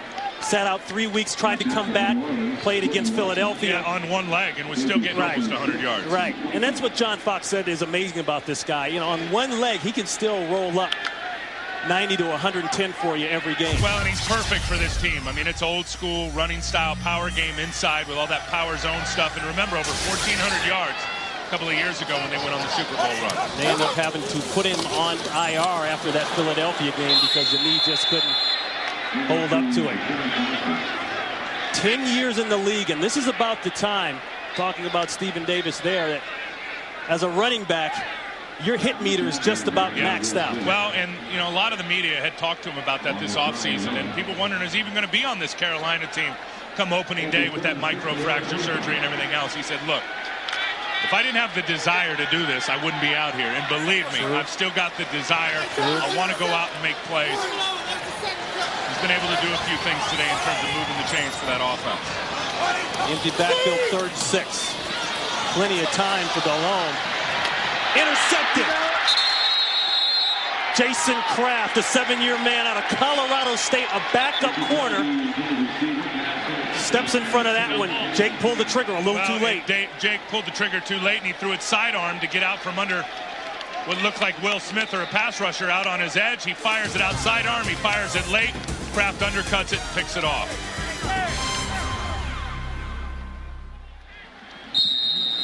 Delhomme on the left, and Jason Kraft, who intercepted that pass by Delhomme. And he's enjoying life right now. Brought in last year in a trade with Jacksonville. 1st and 10. This usually means you play action and go deep. There it is. Nice job at the line of scrimmage by Chris Gamble. Tim, that won't show up on these stats. No, good play by Gamble. Here's the interception. Here's Ricky Proehl going to be coming out and doing an out route. Watch Kraft get behind him. And what happens is you get good pressure right here in front of Delhomme. He throws it sideways, loses the zip on the football, and Kraft is able just to undercut that and get the easy interception. Watch his release here. See how he fires that thing sideways? Lost all of his zip on the football, and he threw it late. 21 gets the pick. Plus a little pressure in his face. That all adds up to a turnover. Deuce will not avoid that one. Nice play by Witherspoon, the outside linebacker, coming up to register a tackle for a loss of 4. Spoon is an active linebacker, to say the least. And you watch him come from right here. He's just going to blitz up into that guard tackle gap. Deuce has nowhere to go and gets him for a tackle for loss. You know, Witherspoon is a guy that is highly productive going into a contract year, Ronnie. Can get you interceptions, can get you tackles, can knock it loose, can get fumble recoveries. He's been a good player here in Carolina. The leading tackler last year, 110. And he shows why right there. 3rd and 14. 3-man push by Carolina.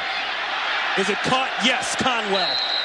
And we've seen that all day long by Ernie Conwell, and he'll move the chains for the Saints. 17 yards on the pickup. Yep, and he's already got Will Witherspoon outflanked. If you look at his alignment, here's Spoon here. Conwell's going to go and just get in this little hole here. He floats inside. Aaron throws it outside. Conwell's right there to get the ball. Boy, that's a tough ball to catch. It sure is. Conwell has been on fire. Everything they've thrown to him today, he's caught them all. And we believe there is a challenge as Tom White goes over to the Carolina sidelines. Carolina is challenging the ruling on the field that this is a completed pass. All right, so Carolina is going to challenge that. Looked like a good catch. We'll see. 14-7, Saints in control. So the challenge is, did Ernie Conwell catch the ball? Here he is. Ernie's here. He's going to feather out here outside of the hash mark. It's really hard to tell from this angle. Again, it was called a reception on the field. You see how he just gets it there and covers up with his upper body so you can't see it. But there is a reverse angle right here where you can see, once he's on the ground, how this hand is cuffed underneath the football in between the ball and the ground. You see the left hand there? To me, that looks like a catch. And again, called a catch on the field. Clearly not enough to overturn it. Ernie Conwell, his 6th catch for 71 yards. And 6 catches is a career high. It ties his career high. Now you know why I asked that question yesterday. How's Ernie doing in training camp? Everybody looked at me funny. After reviewing the play, I did. The ruling on the field stands. Timeout, Carolina. Everything going the Saints' way. And just a reminder, they are 26-4 since the year 2000 when leading at the half. And they came out with that 14-7 halftime lead. And as we also said earlier, this is the fear on the other side of the ball for Carolina. Everyone's talking about how will New Orleans do, what is their state of mind, how are they doing mentally, and that is a valid concern. But another concern is when you're the other team, you can't get slipped or can't fall into that vortex. And this is Conwell and what he's done today. Well, I think they've thrown it to him 6 times. He's made every catch and a couple of tough catches. He is the MVP right now of this Saints football team offensively without question. Play is stopped. That was a big storyline in training camp. Reset the game clock to 6 minutes, 37 seconds. Remember when Boo Williams went down with the ACL on the knee and they were looking for Boo to take steps forward as that displaced tight end? Because, you know, Ryan, if you can control the center of the field, everything else will open up. Right. Looking for things out of Boo and Ernie Conwell. Boo goes down, and everybody's like wondering, oh, my God, what are we going to do? We don't have a tight end on the roster that can threaten a safety or a linebacker. they're figuring out today that guy's on their roster. It's number 85, Ernie Conwell. You're going to have to start thinking about putting some extra help on Ernie Conwell at this point. I'd start jamming the heck out of him off the line of scrimmage to try to slow him down. This keeps you from jamming him. Deuce McAllister. Great vision. You can see he's got that burst back from that ankle injury last year. Said he never got it back. But watch how everything, Ron, is going to get washed down here. And Deuce is going to come up and then just cut it right back outside. Watch his vision. See, supposed to go up the gut. He gets a good block from Jamal Brown out there, takes the corner, and is able to pick up 7 yards. Chris Jenkins down again. For those of you just checking in, he went out early in the first quarter with a bad knee. And I don't think it's getting any better. No, and you can tell they put a brace on that knee, too, and they've wrapped it up. They cannot afford to lose him for the year. No, you see the brace, you see the sleeve there, and he's got the hinges on each side to try to protect that knee. And, Tim, he's going right to the locker room. That's it. His day is done. Here's Chris right here, and this has been the problem area since the first quarter, the right knee. See, you can tell he's got no explosion or push or pop off of that knee, and all he did right there was just try to leverage himself and sink down and put the pressure on those knees to take on Wayne Gandy and Jay Cox, and it gave out on him again. The same kind of play that happened last year when he injured the shoulder, and guys were teasing him and telling him, what, you're the best defensive tackle in the game? He said it hurt a lot. See where they run. And they go to that side. McAllister and a gang of white shirts.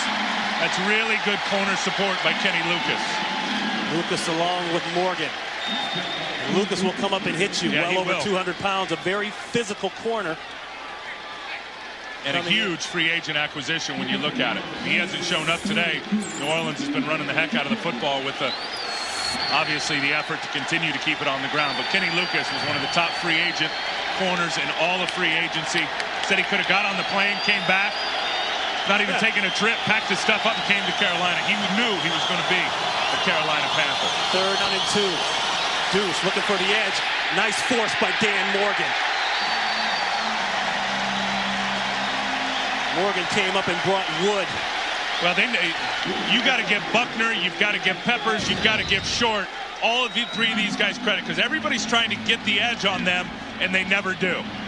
You see how everybody comes off on a track to try to get the edge? Not one guy achieved his blocking scheme. Morgan comes up and blows it up. That thing was stopped before it ever got started. So damn, Morgan, he'll come hit you now. He's got a new contract, too. Cut the hair. This will be Carney from 29.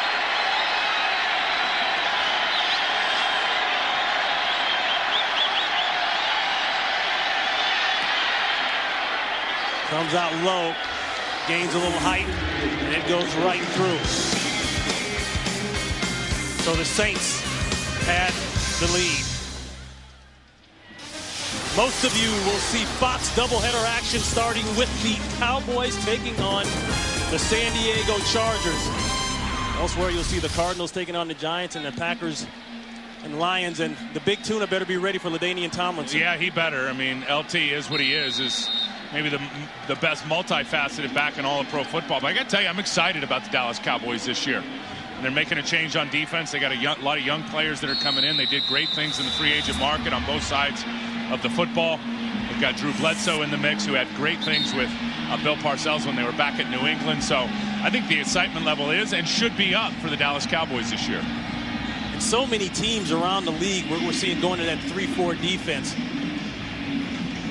But if you got the kind of heat that Carolina has, you don't mess around with a 4-3. You keep all 4 defensive linemen on the field. And that's why this is such a big blow to them when you take one of those guys out, especially a guy like Chris Jenkins. And he's your Pro Bowler. He is your Pro Bowler on defense. So it's quite significant. Hopefully he won't be gone for a long period of time for Carolina and this football team. This will be taken short by Goings, and Goings with a couple net balls loose.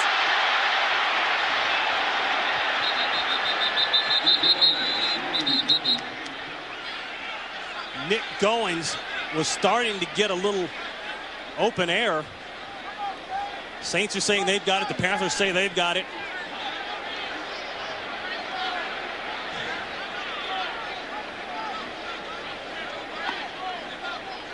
Turnovers have just run amok today for the Carolina Panthers. Well, and it's his own guy, Evan Mathis, their draft pick this year, that knocks it out. We'll see who's got it recovered. But just watch the left hand of 71 right here knock it out. You see that? That's amazing. His left hand right here knocked it out from Nick Goings. The ball is on the ground. Hey, Tim, as a defensive player, Carolina's able to come up with the recovery. You know that feeling you used to get when you see that ball on the ground? I was ready to jump on it from up here, Ronnie. You kidding me? It's like time would freeze whenever a ball was loose like that. Because that is your sole reason for existing. At least for that week. It's like a hamburger in the kitchen with all your brothers sitting at the table. Huh? I'm getting mine. So, Jeff? Jake Delhomme, 1 for the last 6 attempts with 2 interceptions. We'll go with Davis. And Davis will churn away from 3 or 4, maybe. Tell you, Jake started this game red hot and then started to get a little lackadaisical with some of his throws and has a couple of mistakes, as you see with those 2 interceptions right there. Now, if you take away a couple of the big plays that they were called back for holding, his stats would look a lot different for Jake Delhomme. Boy, what a year he had last year, though, to finish the second half of the season, huh? 2nd down and 7. The crosser. Caught by Steve Smith, but he's tackled immediately. Crafton on the tackle, and we talked about Sports Illustrated hailing the Carolina Panthers as the Super Bowl pick. Look at the cover boy, Jake Delhomme. He just had to start laughing when we told him about that. He had no idea it was coming. Thought it would be Peppers or somebody like that. Just laughed it off. Says, it's not going to my head. But you know what? Sports Illustrated is not the only one to pick Carolina to go and get themselves into Detroit. A lot of folks around the country are feeling Carolina this year. But the Saints are not feeling them. They made that known in our meetings. There's a throw and a catch and a 1st down for Carolina as they move close to midfield. Chris Mangum. Good job by Chris Mangum shielding off Courtney Watson with his body and then using his arm strength to hang on to that football. Ronnie, they're going with a hurry up offense down here on the football field. Down 17-7. No. They feel like they need to increase the tempo. That intended again for Mangum. Right through his fingers.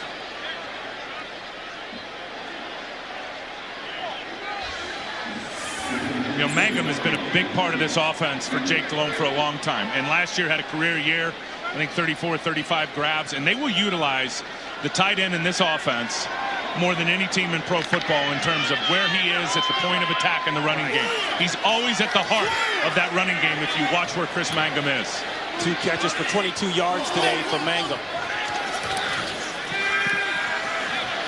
1-man route. That's Hoover, the fullback. He breaks a tackle, avoids another one, and he's close to a 1st down. As the crowd chants, Hoover. Comes right out of his little fullback spot and just flares out. Does Brad Hoover. Had a very good preseason. You watch Hoover here, number 45. Watch Kobe Bockwalt, number 57, come from the top of your screen. Plays it perfectly, just doesn't wrap up. A lot of missed tackles. It's one of those fundamental deals, Ronnie, that you learn from day one in Pop Warner. When you're going to tackle a guy, get your head across. Otherwise, it becomes an arm tackle. You see that? Head's not in front. It's all arms. Hoover runs right through it. You teach little Timmy that every week, don't you? Got to. A pickup of 8. 3rd and 2. Davis looking for a lane. He's got it, and there he goes. 1 man to catch Davis. Dwight Smith saves a touchdown. 39 yards. And Jake Delhomme is trying to get him back on the ball quick. What an awesome job on the right side of the ball by Tutan Reyes right here.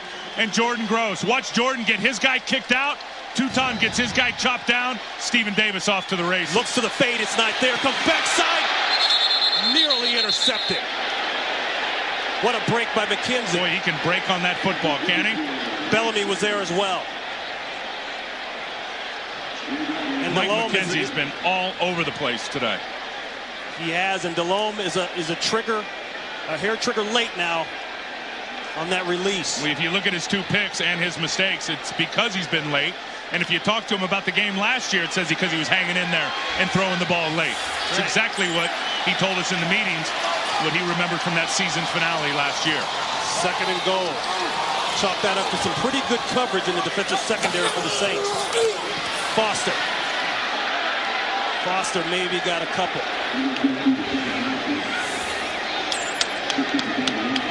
Charles Grant on the initial tackle. Well, you know, I'd have Stephen Davis on the football field. I would have, at least for that 2nd down play.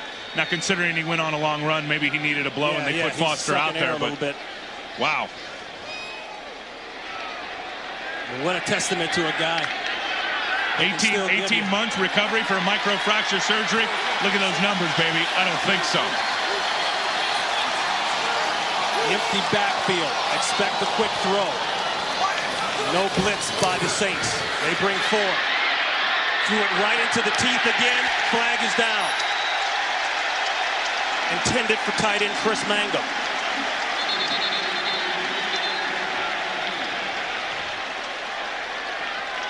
Tell you exactly what they're going to get is they're going to get Courtney Watson for changing the posture or the upper body of Chris Mangum as he tries to go up and get this ball. Watson does a good job covering him at the last minute, latches around his waist and pulls him. Number 55, defense. That's a 1st down. Right you are, Professor. And here's Watson here. Mangum's going to come here across the formation. Now watch his right arm around the waist. See how he turns him right here. He turns him, his upper body, just enough away from the football. As it's explained in the rule book, he impeded his ability to catch the ball. Davis, touchdown Panthers.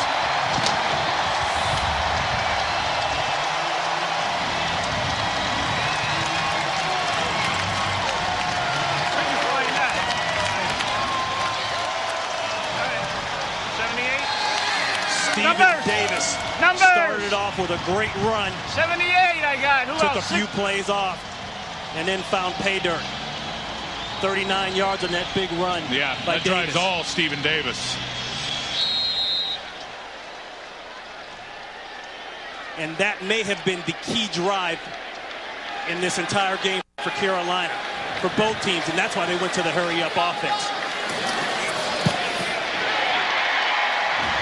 They felt the Saints slipping away as Casey adds another one. And Tim, I feel if they didn't score there, they knew it was going to be a long day. I want you to watch Jeff Mitchell at center. They're going to get underneath him, the defender, but he's going to come over the top of the nose guard and still get himself on the linebacker just enough. You see him get on Courtney Watson just enough where Stephen Davis could cut off his backside. Look at that. Reyes. The nose guard tries to take him out from underneath. Jeff Mitchell stays on his feet, gets just enough to get to the 2nd level, which is Courtney Watson, enough of a push, and they spin it back inside. And Reyes got just enough of Cedric Hodge, absolutely. Good job by the interior of that offensive line, punching it in. A look at the scoring drive. I think Foxy and everybody here in Carolina's got to even be a little surprised at what Stephen Davis has been able to do so far in this game, in particular in this 3rd quarter. I mean, really, Ronnie, I don't think they knew, coming off the injury that he had and how cautious they were with him in the preseason and his lack of carries and lack of work in the preseason, what he was going to be able to deliver today. They worked him out before the game. They injected him into the lineup. We see it's had a positive reaction for this football team. So with 21 seconds left here in the 3rd quarter, it is a 3-point game. Michael Lewis at the 1.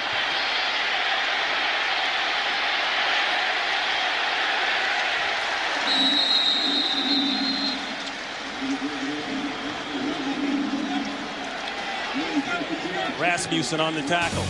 Tonight, catch 4 husbands in one desperately funny night.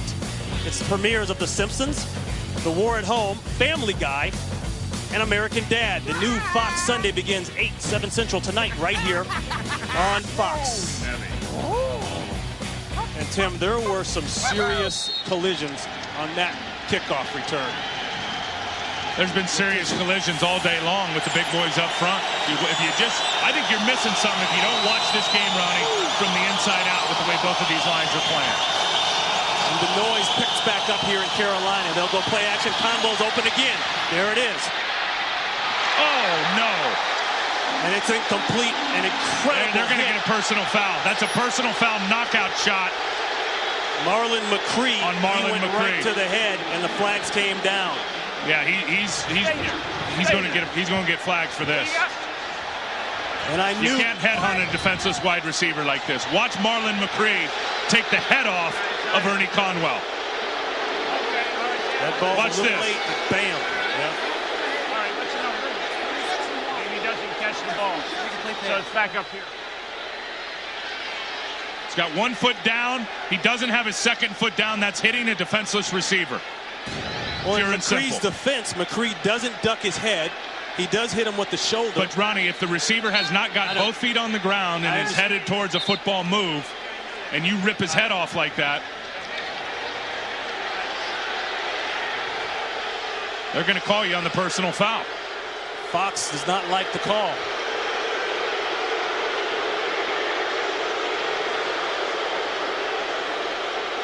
If he's defenseless, you got to leave him. And Tom White is echoing what you just said. Yeah. He's defenseless. You got to leave him alone. Again, if you're going to describe and define defenseless, it's a receiver that is up in the air that has not put both feet on the ground and made a football move. Clearly, Conwell was defenseless when Marlon took a shot at his head. 5 seconds left in the quarter. Brooks checking out of it. He's got 5 seconds to get the play. He'll hand it off to Smith. And Smith maybe has 1 or 2. And that's the end of the third quarter with the score. The Saints 17, the Panthers 14. Fox NFL Sunday continues after these messages from your local Fox station.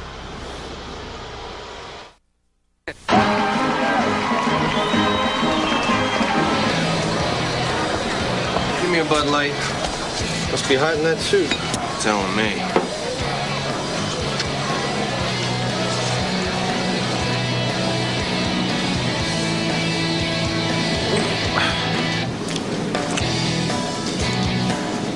What?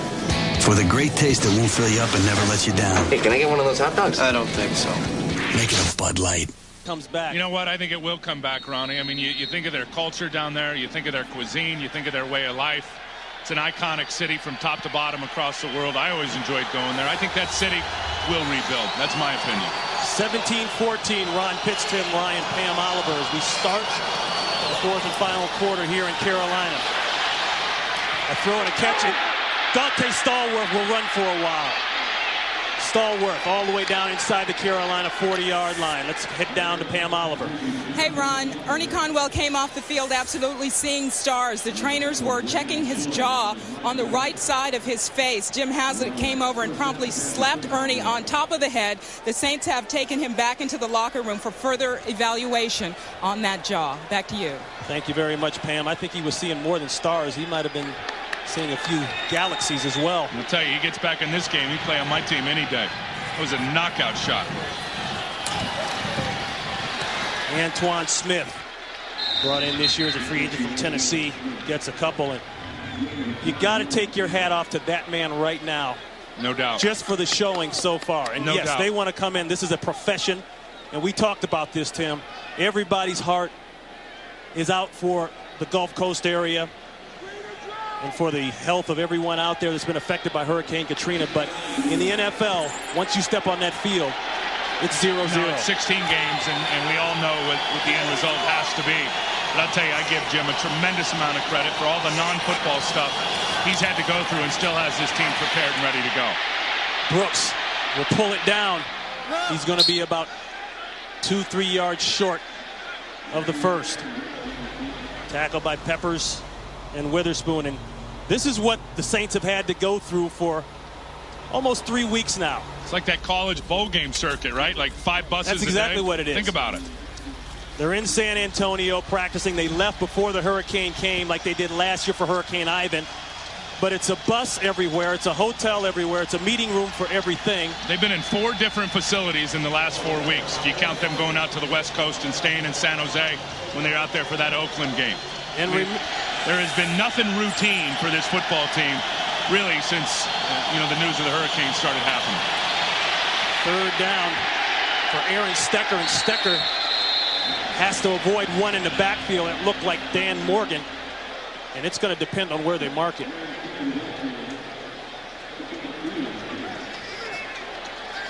Talking to Jim Haslett, Ronnie, yesterday, how you doing it? I mean, he's getting up at like 3 or 4 in the morning just so he can get his workout in. Going to bed at 12:30. They got to bus him over to Gold's Gym. He says he gets there like 3:34 in the morning, gets his workout in until 5, goes back, takes a shower, starts the day, and then works till midnight.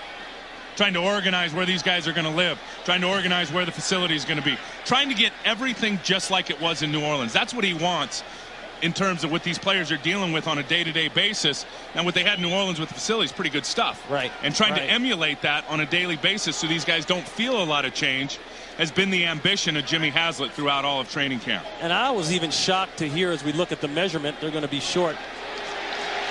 A lot of people don't know that FEMA had taken over the Saints complex. I mean, it is totally different than what it used to look like. And they can't go back. They can't go back. And Jim has yet to be back to his place. You talk to Aaron Brooks and some of the other guys that have, these guys have yet to be back to their homes where all their material possessions are. And like all the other evacuees from this hurricane, their families are spread out around the United States. But you know what? To a man, these guys said, you know what? Heck with all my material stuff in my home. I'll get all that stuff back. They did. What we're dealing with versus what everybody else is dealing with in terms of the evacuated and the lost and all of those folks that displaced. He said it's not even close. Those are the people that are on our mind as we take the field today. 4th down and 1. McAllister in the backfield along with Carney. Got to go here, right? Movement. Carolina is pointing towards the Saints.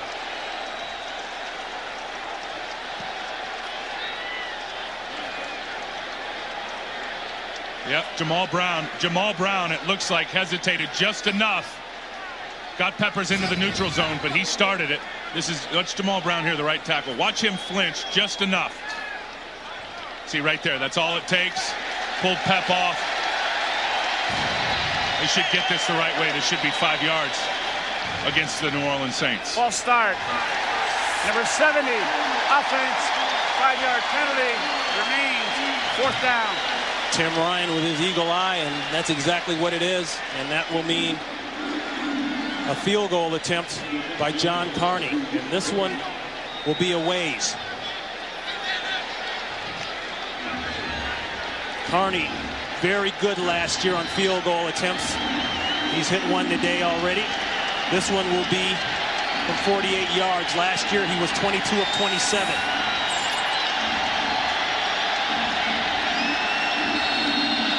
Remember, if he misses from there, the Carolina Panthers will get the ball at the spot of the kick.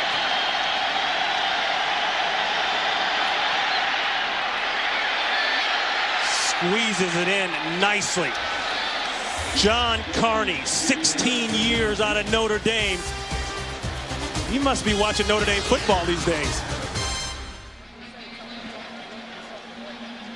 Dante Stallworth with that big play. Made the great catch and then was able to get a little bit more. Backed up there on that penalty at 4th and 1. Big by mistake Jamal by Brown. the rookie Jamal Brown. It's not the first time he's jumped today. Did it earlier in the game, I guess, when you got Julius Peppers over you. But a critical play like that, you got to head your head right and have your concentration level where it needs to be. Bad mistake. This will be Rod Smart at about the 3. Smart with a lane. A flag is down already. 2 flags now. Dwight Smith running down on kickoffs as the starting free safety. John Fox has got to be disgusted with the penalties from his football team today. I mean, this one wasn't a big play taken back, but it's going to push him back against their own end zone. Number 50, during the return, the 10-yard penalty, be a 1st down for Carolina. Timeout. Mental errors. turnovers, penalties. Hard to win in this league, in any league. Pick the Arizona Cardinals to win that division. Yep, they could be a turnaround team this year with Warner and some of the additions. Smith has it. Well, if you're going to give Jake Delhomme this much time to throw the football where Steve Smith can come all the way across the formation in man coverage, that's just too easy. Fakir Brown in decent shape. You watch him, he's going to come here in motion and then be gone across the field. Fakir Brown, 35, in man coverage with him. Just a perfect throw from Jake Delhomme. I mean, Steve had a step on him, but you can't make a better throw than Jake puts it right where it needs to be. Another big play for Steve Smith. Nice hands by Smith, 25 yards. Davis out of the backfield. Push. Smith again, nice stiff arm. And he's got another first down near midfield. He put the stiffy on Colby Buckwald. And you look at that note there, 6 of the last 8 games have been decided in the last 2 minutes or overtime by these two teams. How many games have we watched Carney or Casey finish with a kick over the last several? And it always comes down to it. Again, they've got, if you're New Orleans, you got to get that pressure cranked back up on Jake Delhomme to force him back into some of those mistakes. This is too easy right now for Jake. Steve Smith, 7 catches for 112 yards. Foster looking for the corner. Couldn't quite get it. Buckwalt on the tackle. And Tim, you might notice, looking at the Carolina Panthers uniforms, you'll see a 51 underneath the jersey. Well, that's T-shirts they're wearing in honor of Sam Mills, the former. You also see the 51 there right it is, there right on the there. back of the helmet. The former New Orleans Saint and Carolina Panther player and coach. He passed away this offseason after a long battle with intestinal cancer. Great football player, better human being, and some pretty neat stuff that Mike Minter and some of the other guys have told us that they will certainly remember and have taken from Sam Mills.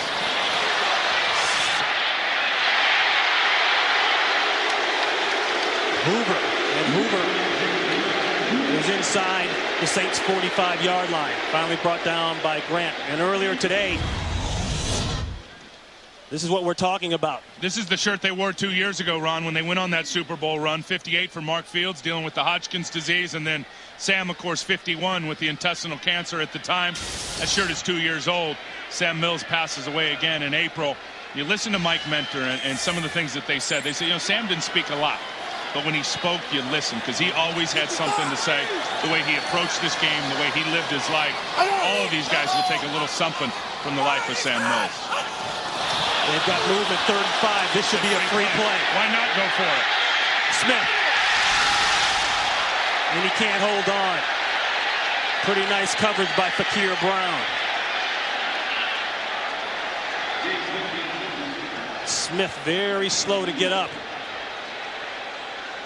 Good job by Fakir with his hands there as Delhomme takes a free shot at the play. Offside, number 94. Defense, it's a 5-yard penalty. In this case, that's enough for a first down. Take a listen to Delhomme on the hard snap. Hear that hard snap? Jake is very, very good at that. And then as a veteran quarterback knows, once that team has committed themselves and have become offsides, why not take a free shot down the field for a home run? If it gets picked off, you know you got the ball back anyway because of the penalty. That's a veteran move, and also an area that they're very good today. On 3rd down, 9 of 12. It's just that when you throw in the turnovers and the mistakes, you forget about that stat. Foster still alive.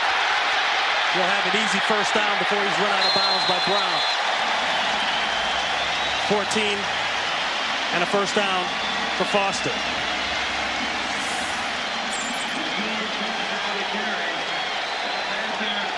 Looked like Brian Young had him wrapped up. They're just going to run this little power lead up inside.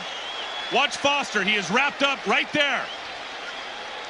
And the defender just gets knocked off. Now he clears it out, switches the ball to the outside arm, tries to work that straight arm, but it's right here that Brian Young needs to make that play.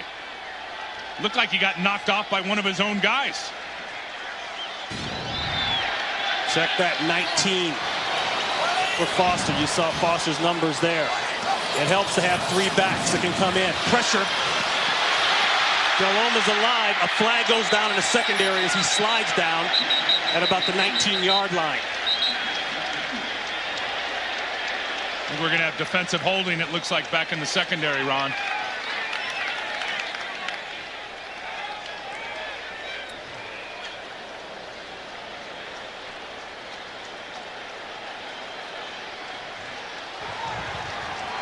Holding, number 55, defense. In this case, it's a run and play, so the 5-yard penalty will be enforced in the end of the run. First down. I think he was holding Mike Seidman, the second tight end, was who Courtney Watson was trying to cover here, and I think he just grabbed him as he was crossing the middle of the field. Here's Seidman right here, who's going to get out here. Wait, right there is Courtney Watson. Let's see what he does.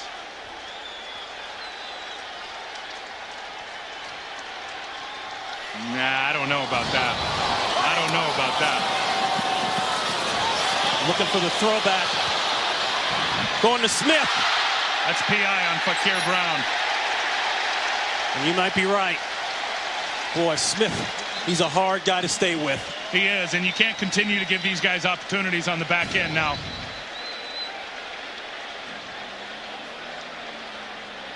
See, now it's ad-lib time. The play's broken down. They might get Steve Smith.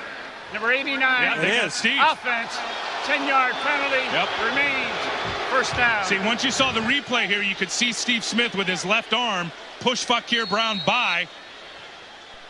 And they called it the right way. The back judge saw it exactly like it was. He had already pushed him at that point. They were both trying to make a play on the ball. Here's the look. Watch his left arm here for Steve Smith. As he's trying to adjust back, he'll just put it around the back of Fakir and push him by, right? Now, you didn't see it. Good call by the back judge. So they'll go back to 1st and 20, and Davis busts through there. He got at least 6 or 7 of it back. The flag is down back at the 24-yard line. Hold everything.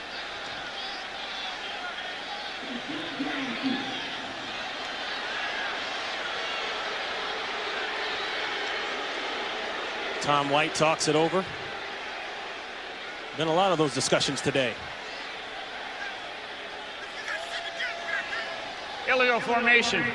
Number 69, the right tackle was uncovered. It's a 5-yard penalty. Remains first down. See, as an offensive tackle, you got to have your head in the plane of the center. And that's real close. I mean, you see the plane of his waist and where his head is. Boy, that's a real questionable call. He does not look like he's lined up off the line of scrimmage to me. No. Oh, you know how it gets down there. Screen. Foster. Ooh. Nice open field tackle. Brown came up.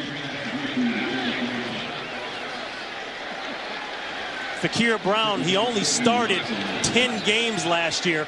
But let me tell you what, those 10, he made an impact. Well, once they got him in the lineup, they couldn't get him out. 53 tackles, 48 of those solos, 9 passes defended, 2 forced fumbles, and a fumble recovery. I would say that's efficiency of movement. Started getting into a little contract squabble in the offseason. Thought for a minute he wanted a new contract. Yeah. I don't know what happened there, but he ended up showing up in training camp, having a good camp, and he is a legitimate starter out there at corner without question. Ashley Ambrose gone. He is the new deal there. Going to the end zone, looking for Smith. Well out of bounds. Well covered by Mike McKenzie. And Tim, that is a perfect example of how you use the sideline as your friend. Well, and you watch it, Mike is using it because he's got inside leverage. You see, he's on the inside half of Steve Smith, so he's going to force him out that way. And this is the way Mike likes it. He's just going to run with him, right, turns his head at the right time, squeezes it to the sideline, out of bounds. That's how you draw it up in terms of corner play. 5 interceptions for McKenzie last year that led the team, even though he came in October as a result of a trade with the Green Bay Packers. Remember, he didn't go into training camp with the Packers, disgruntled, wanted a new contract, wasn't happy with some things there in the organization personally. A lot of passing here. Delhomme going to the end zone again for Smith. Out of bounds once again. Steve's making great catches. They're just all on the white stripe. Here he is here. He's just going to get down to the side of the end zone there.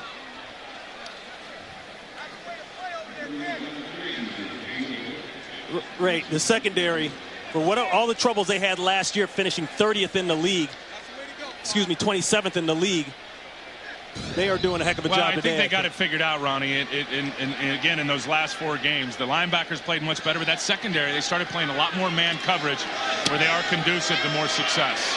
Casey from 39 yards out, and he just made it look easy. And we have still got a hot one here in Carolina, 20-17. John Casey, good on that one, and he brings his team just a little bit closer. And part of me, like I said, Tim, was ready for this. Part of me wasn't. But Carolina has to know New Orleans is going to bring him a dogfight, no matter what the situation. Lewis picking his way. Another flag down. Flags very, everywhere. very sloppy today. Opening day in terms of the penalties. Holding. Number 89 during the return. Be a 10-yard penalty. First down for New Orleans. Timeout.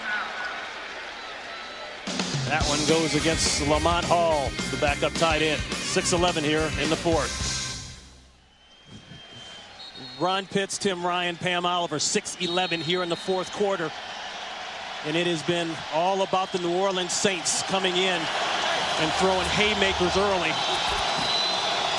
And they're still holding on to a 3-point lead. Flag down. Brooks was trying to check out of it.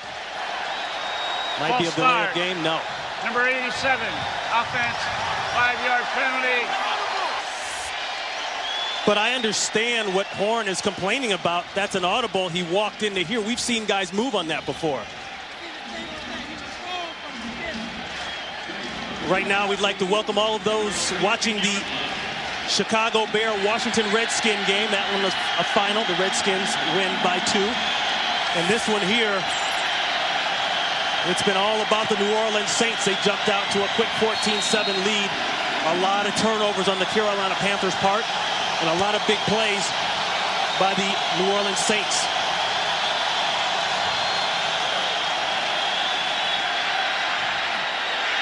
Throwing a catch in the tackle. McAllister brought down by Witherspoon. And for the fans that are just joining us, I got to tell you, I've been surprised, especially in the first half, the way New Orleans came out and responded immediately. They tried to run the football to Deuce McAllister. They leaned on him heavy, had a couple of touchdowns in the first half.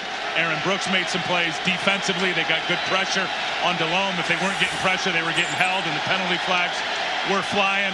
I'm curious, though, to see what they're going to do now with Zach Hilton out there instead of Ernie Conwell, who's been the big part of this offense today. Big as in 6 catches for 71 yards. Underneath, Horn. And Horn is going to be well short of the first down. At least 5. He got 8. Heck, I think Joe, knowing where the sticks are, should have got some more depth on this route. I mean, he had the referee right there picking for him in terms of the umpire. Could have got a little more depth on that and given themselves a better opportunity here on third to make it 3rd and short rather than 3rd and 5. Still what I guess most offensive coordinators would call manageable, but not when you're in your own territory. Yeah, and it's right here is where they really utilized Ernie Conwell in the middle of this field in the first half. He is in the locker room with a jaw injury. Brooks will go for it, and he'll get it, and then some. Aaron Brooks all the way down to the 45-yard line. That's guts. 22 yards. Good coverage by everybody down the field. See, everybody's locked up in man coverage over here, just running with their guys. Doubled up on Joe, clouding him up with a safety in a corner. And then what happens is Zach Hilton crosses the formation, takes Witherspoon with him, opens up a lane, and then Aaron Brooks exploits it. Again, he needs to do that more often. He's got the legs to hurt defenses with those types of plays. 4:03 and counting. They'll go back to the run game, and there it is. McAllister with a nice move, cuts it back inside, and he'll move the chains again. And Witherspoon finally brings him down 10 yards. Is Deuce McAllister knowing right now that they're trying to play keep away with 3.5+ minutes to go in this ball game? He saw some daylight to the outside. Right away, he said, forget it. I'm zipping right back inside. Keep these sticks, keep the clock moving, keeping this thing in the field of play. Great block there by Joe Horn on Chris Gamble. If they keep giving it to him in this power zone game, I'm telling you, Deuce McAllister is going to break one. The Saints had to burn a timeout. They couldn't get the personnel right. Timeout. Remember, Ernie Conwell took a hit in the third quarter. He's out of the game, and they were trying to shuffle the 2 tight ends. It's getting down close to it. 3:19 left to play. You see what they're doing there. Aaron Brooks looking at that wristband. That's part of the new offense now under Mike Shepard, is they're giving the quarterback a wristband that has all the plays on it. And you can see it right there. For example, they'll tell Aaron on the sideline, play number 7. He can look down and he can see exactly what that play is with all the shortened terminology with the new offensive coordinator. More of a simplistic approach for Aaron Brooks in this offense. In other words, they just got back to doing what they do best, which is run the ball and set it up on play action. It's where this group for Carolina has got to come through now, being stronger at the point of attack with their front 4 in this run game. Well, it's smash mouth time. They've got the 2 tight ends in there. And Deuce will work on the clock and force Carolina to think about burning timeouts, and they just did right there. There goes one. Injury report on Ernie Conwell, Saints tight end. Possible concussion, displacement of the jaw. He took a hit by Marlon McCree, a hit that was flagged.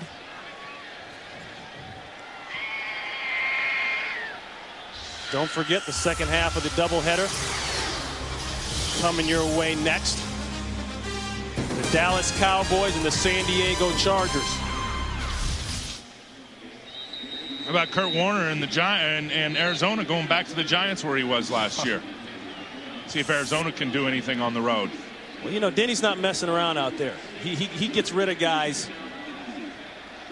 You know, talking to John Fox, Ronnie, the other day, and talking about, you know, remember when 9/11 came in 2001? He was with the New York Football Giants at that time. Obviously, they were more affected as a football team than other clubs around the league. He said they rallied at that point, went out to Kansas City, whipped up on them, beat the Saints the next week at home.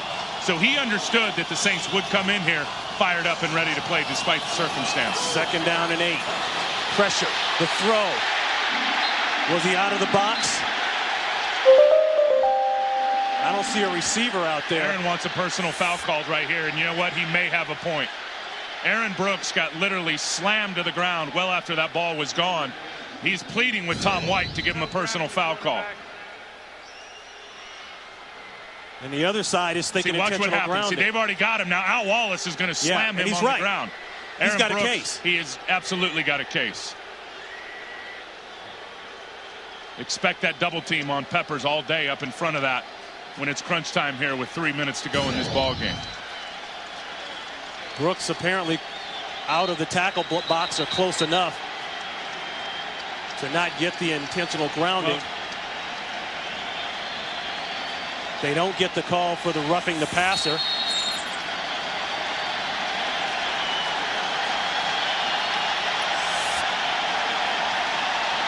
Third down and 8. 1 timeout left for Carolina and a chance to get off the field here and put the ball back into the hands of their offense. Maybe Akeem is the wild card here on 3rd down.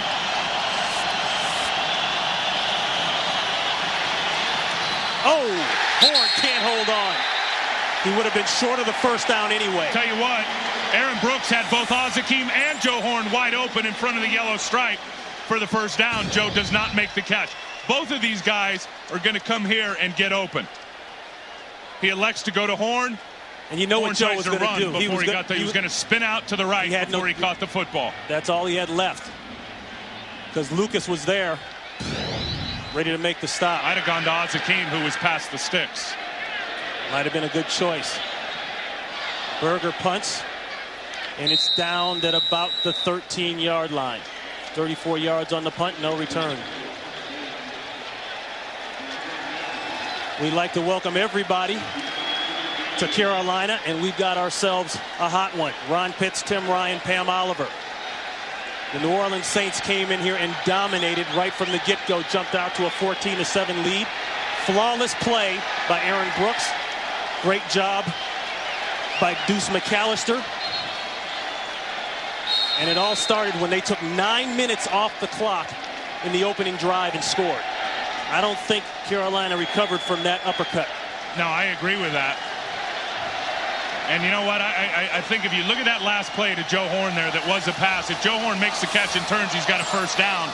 Some would say, you know what, run it and continue to salt that clock away. But with a 3-point lead at that point, I say you try to make it happen and pick up the first down. And that's making it happen. Steve Smith, the money man, with a spectacular catch over Fakir Brown. 25 yards, and they'll move the chains, and Smith is down.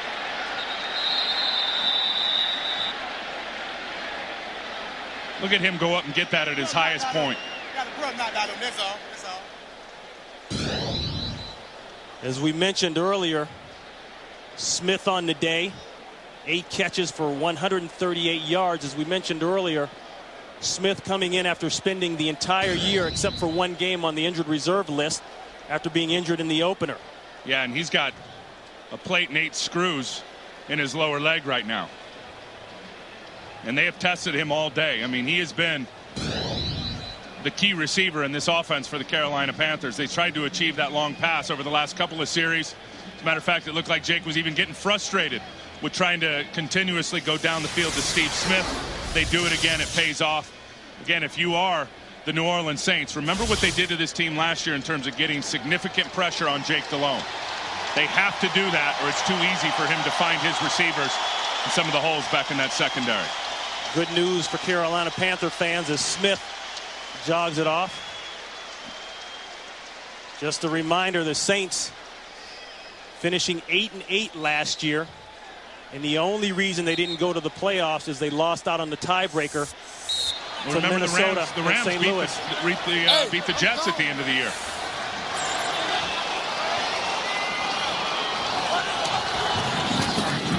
First and 10 for Delhomme. Passes it outside, and that's incomplete, intended for Carl Hankton. And as we've said, the action got going very quick for the New Orleans Saints. A nice drive. That was at the end of a 9-minute and some change drive. And they've been able to run Deuce McAllister in the middle all day. There's the big touchdown by Steve Smith. 2nd and 10, and flags go down. Jason Kraft covering on Kerry Colbert. Flags everywhere on the back end of this defense. And the Saints are arguing that that was not a catchable ball. I didn't see the ref. The side judge put his hand on top of his hat. That was catchable. And that's the sign that shows that it's uncatchable. Pass interference. Number 21, defense, first down. He's in the slot man coverage on Kerry Colbert. Yep, it's just that touch on the back right there. When the ball's in the air, it's clear, Ron, that this is a point of emphasis. They are opening things up for the passing game and receivers. We saw this tone last year. They're continuing with it this year. Going deep to Smith, and they trip. Smith working on McKenzie. And Smith was able to get McKenzie earlier in the game, but since that time, there's been no love on that right side. Well, the only reason he had McKenzie earlier in the game is because McKenzie went for the ball rather than the tackle. He is locked down for the most part and been able to run with Steve Smith all day long. And that is incidental contact. Their feet get tangled up. You know why? Both of them are looking at the football. But did you see that jam he got at the line of scrimmage? Absolutely. It all starts there. It takes time away from the route. When it throws the timing off of the quarterback, and McKenzie will tell you that he feels more comfortable if he can get his hands on those guys. He's a pure bump and run corner. 2nd and 10. The flip out to Goings off the tip, and Goings piles his way through for the first down. 11 yards for Nick Goings. And that will bring us to the 2-minute warning here in Carolina. 2-minute warning. A great finish setting up for the opener. John Casey, 9 career game winners. He's got a career-long field goal of 56 yards. He hit that back in '98 versus Green Bay. Last year, he hit a long of 54 versus guess who? The Saints. Yeah, and he's already in his range right here. I think if they were to not get another yard on offense, this would be a 52-yard try for John Casey. First and 10. There's a flip to Goings, and Goings is pushed out of bounds at about the 30-yard line. We'd like to welcome those of you watching the Seattle-Jacksonville game. How about the guy they're going to in crunch time right there, Nick Goings? Huge first down that he just picked up. And then they kick it to him again. Of course, he's part of their third down package and their hurry-up offense. And what they're running now, such a huge part of the season last year. Ron Pitts, Tim Ryan, Pam Oliver. 1 timeout left for Carolina as we are under the 2-minute warning. They are already in Casey's range, as we've already said. Now it's just a matter of how much more do you want, and centering the ball up either in the middle or, if he prefers, a hash. I think you got to get Casey a little bit closer. I mean, I know he's got the leg strength, but you got to get him something here. Either get yourself a first down and get more shots for your offense, or give Casey another 4 or 5 yards. I wouldn't take a shot at the end zone here. This will be 3rd and 5. They're going to take a shot somewhere down the middle of the field. And you were right, Tim Ryan. Intended for Ricky Prohl, covered by Mike McKenzie. And that'll bring on John Casey. Remember the Super Bowl year 2003 for Carolina? 32 of 38 on field goals. A great year. This one will be from 47 yards out for the tie.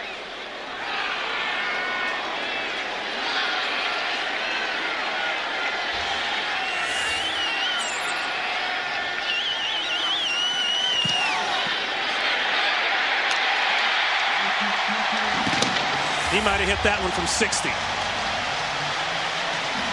Yeah, he's still got plenty of leg left, Ronnie, talking about John Casey. And John's been in the league, what, 15 years?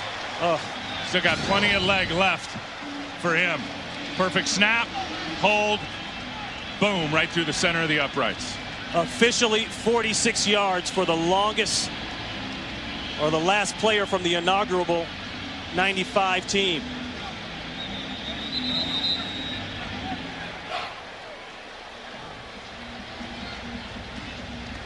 Now, I think right now, going into overtime, with the emotions and certainly with New Orleans and all the emotion coming into today, I think momentum right now is with the Carolina Panthers, to be honest with you, and I'll tell you why. It's because the tight end is not on the football field for the New Orleans Saints when you talk about Ernie Conwell. I don't think we can say enough how this offense has changed since Ernie Conwell got injured at the beginning of the 3rd quarter. Right. 1 minute, 4 seconds. The Saints will have 2 timeouts. This will be Michael Lewis. He took one back last year. Takes a big hit down at about the 22-yard line. And that's where Aaron Brooks and the Saints will set up shop. And again, for all the listeners, Ronnie, that are just joining us, Chris Jenkins lost early in this game, the all-pro defensive tackle who Carolina was just getting back today for the opener, hurt his knee at the beginning of the game, tried to come back early in the second half, and was lost again for the remainder of the football game. So I think what you got to look at here is clearly what do they do in terms of that push in that pass rush up the gut with Jordan Karstens in there for Chris Jenkins at the nose. They're running a 3-man rush right now with their defensive line. Here's where Chris would line up. They bring Witherspoon off the corner. Horn, he's got it at about the 30. And that'll be a first down. 45 seconds and counting. They got to work the edges, Ron.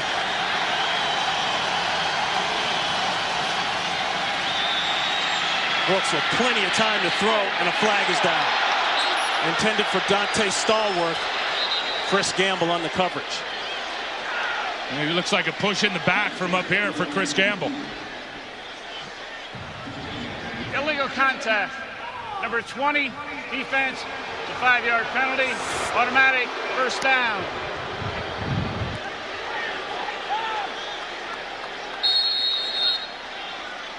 Ron Pitts, Tim Ryan, Pam Oliver, we'd like to welcome all of you watching the Tampa Bay, Minnesota game. We are knotted up here in Carolina.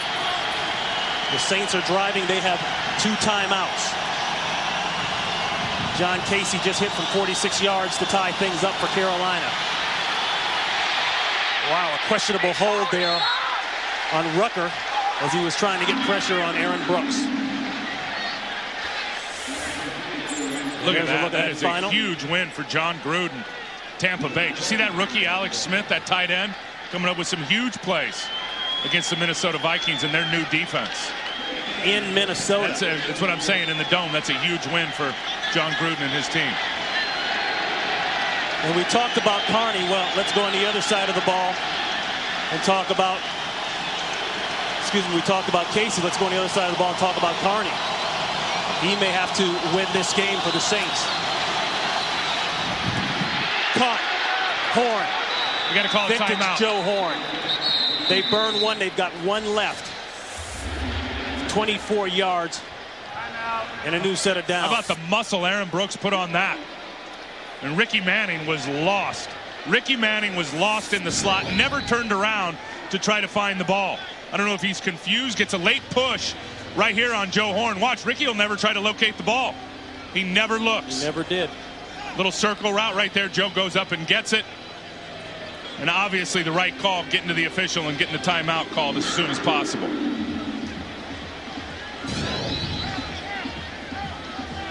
And what a shot that was by Aaron Brooks. You can see that arm strength. I mean, he has got wicked arm strength off his back leg, just right down the pipe.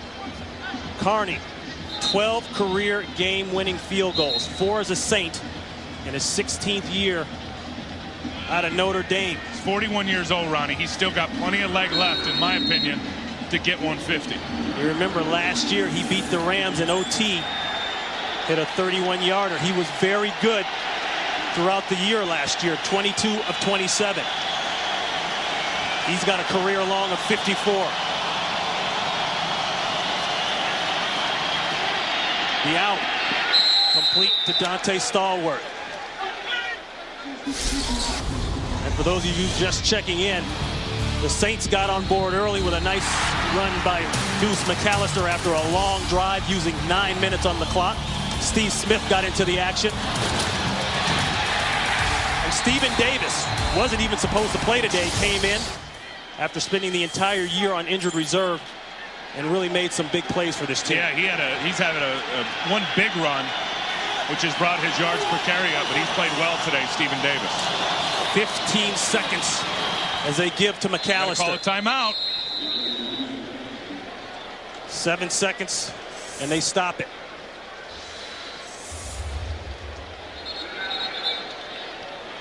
And they bring on John Carney. And Tim, with how much pressure do you think is on Carney right now, thinking about what's riding on this in terms of a victory for this team and what it'll mean to this team and all the folks back home and all the folks that are New Orleans Saints football fans?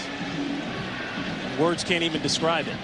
If you're a 1-year, 2-year, 3-year veteran, you want no part of this right now as a kicker. That's right. That's right.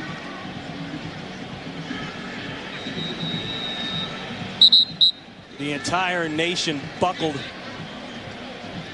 with the after effects of Hurricane Katrina. Millions, thousands displaced.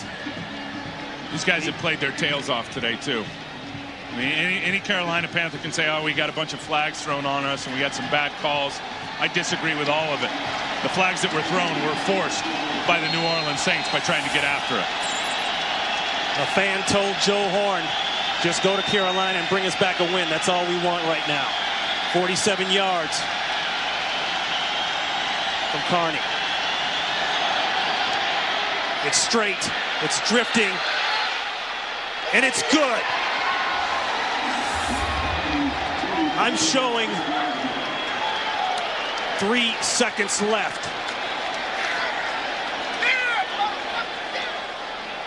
So proud, so happy for Jim Haslett and his football team. And there's 3 seconds left in this ball game, Ronnie. That thing looked like it was going to hook out a little. Carney squeezed it right through the uprights. Plenty of leg on that one. I mean, Tim, you can't talk enough about the emotions that you feel when you talk to the Saints players. Many of their family members are displaced.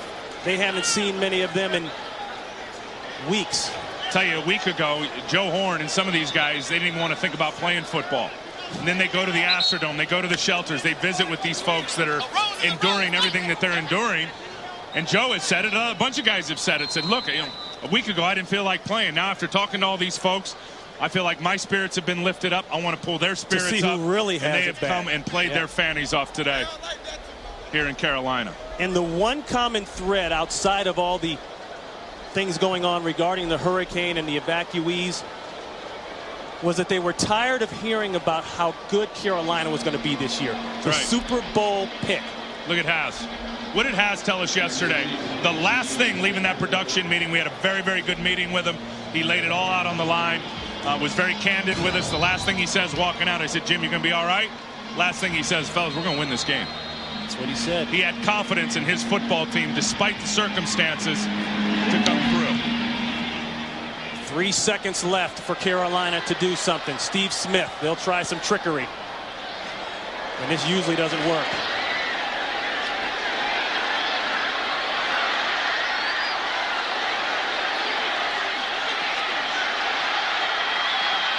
A flag goes down back at the 19-yard line. And they're just trying to keep it alive.